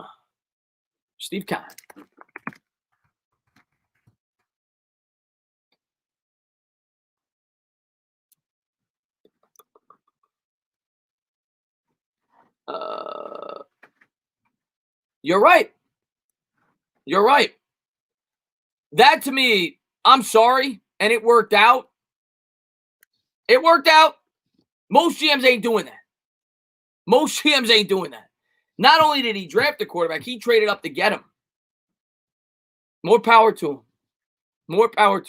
They also brought in a head coach that was scheme dependent, though, that Kyler Murray fit the scheme perfectly. And let's also factor this in, Roldy. And the Cardinals were picking number one. If Gettleman was picking number 1 and he was still the GM, I would tell you he could take Trevor Lawrence. They were picking number 1. I don't think the Giants are going to be picking number 1.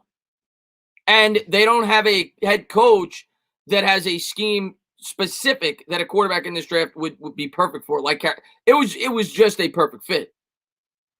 How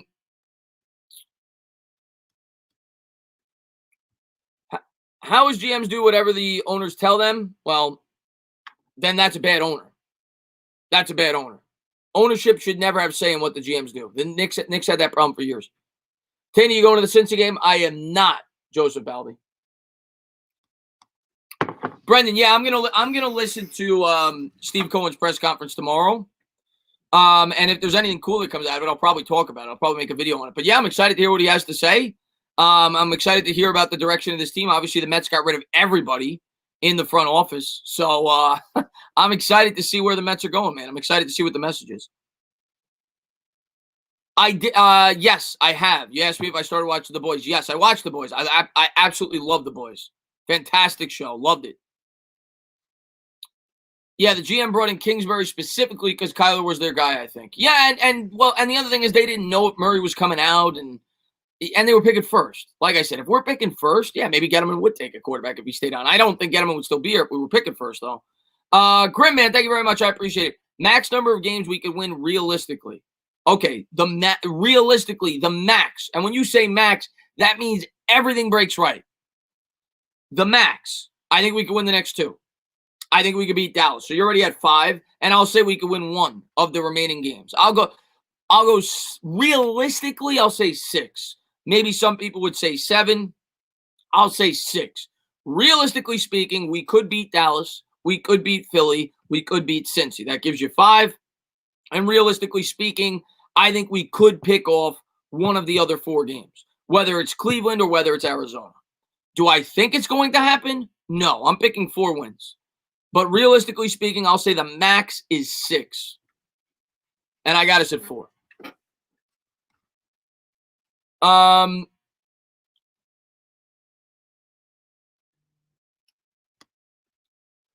Do the Giants have enough money to sign both Williams and Tom? Yes, they do.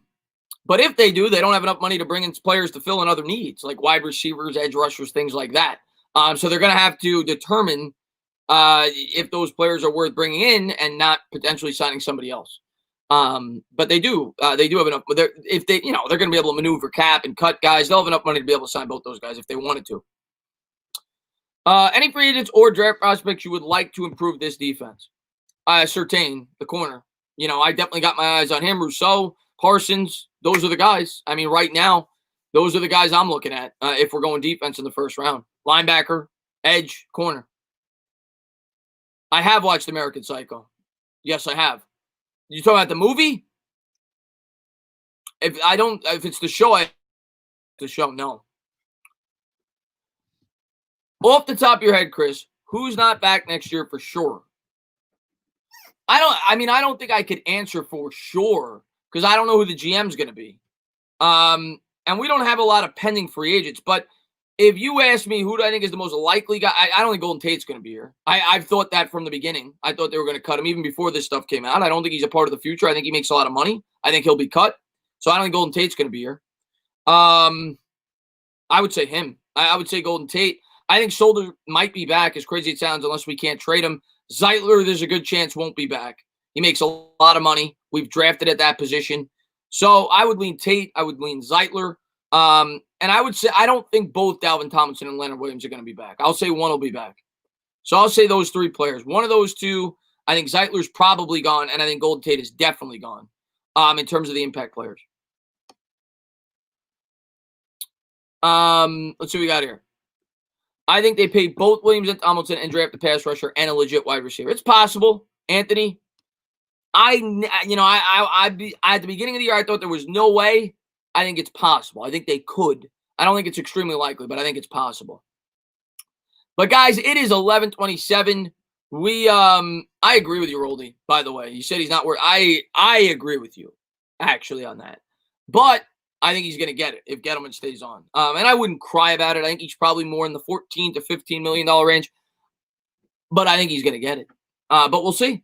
But, guys, it is 11:27. I want to say thank you to each and every one of you guys for all the support you guys always show the channel. I always have a blast coming on here talking Giants football with you guys.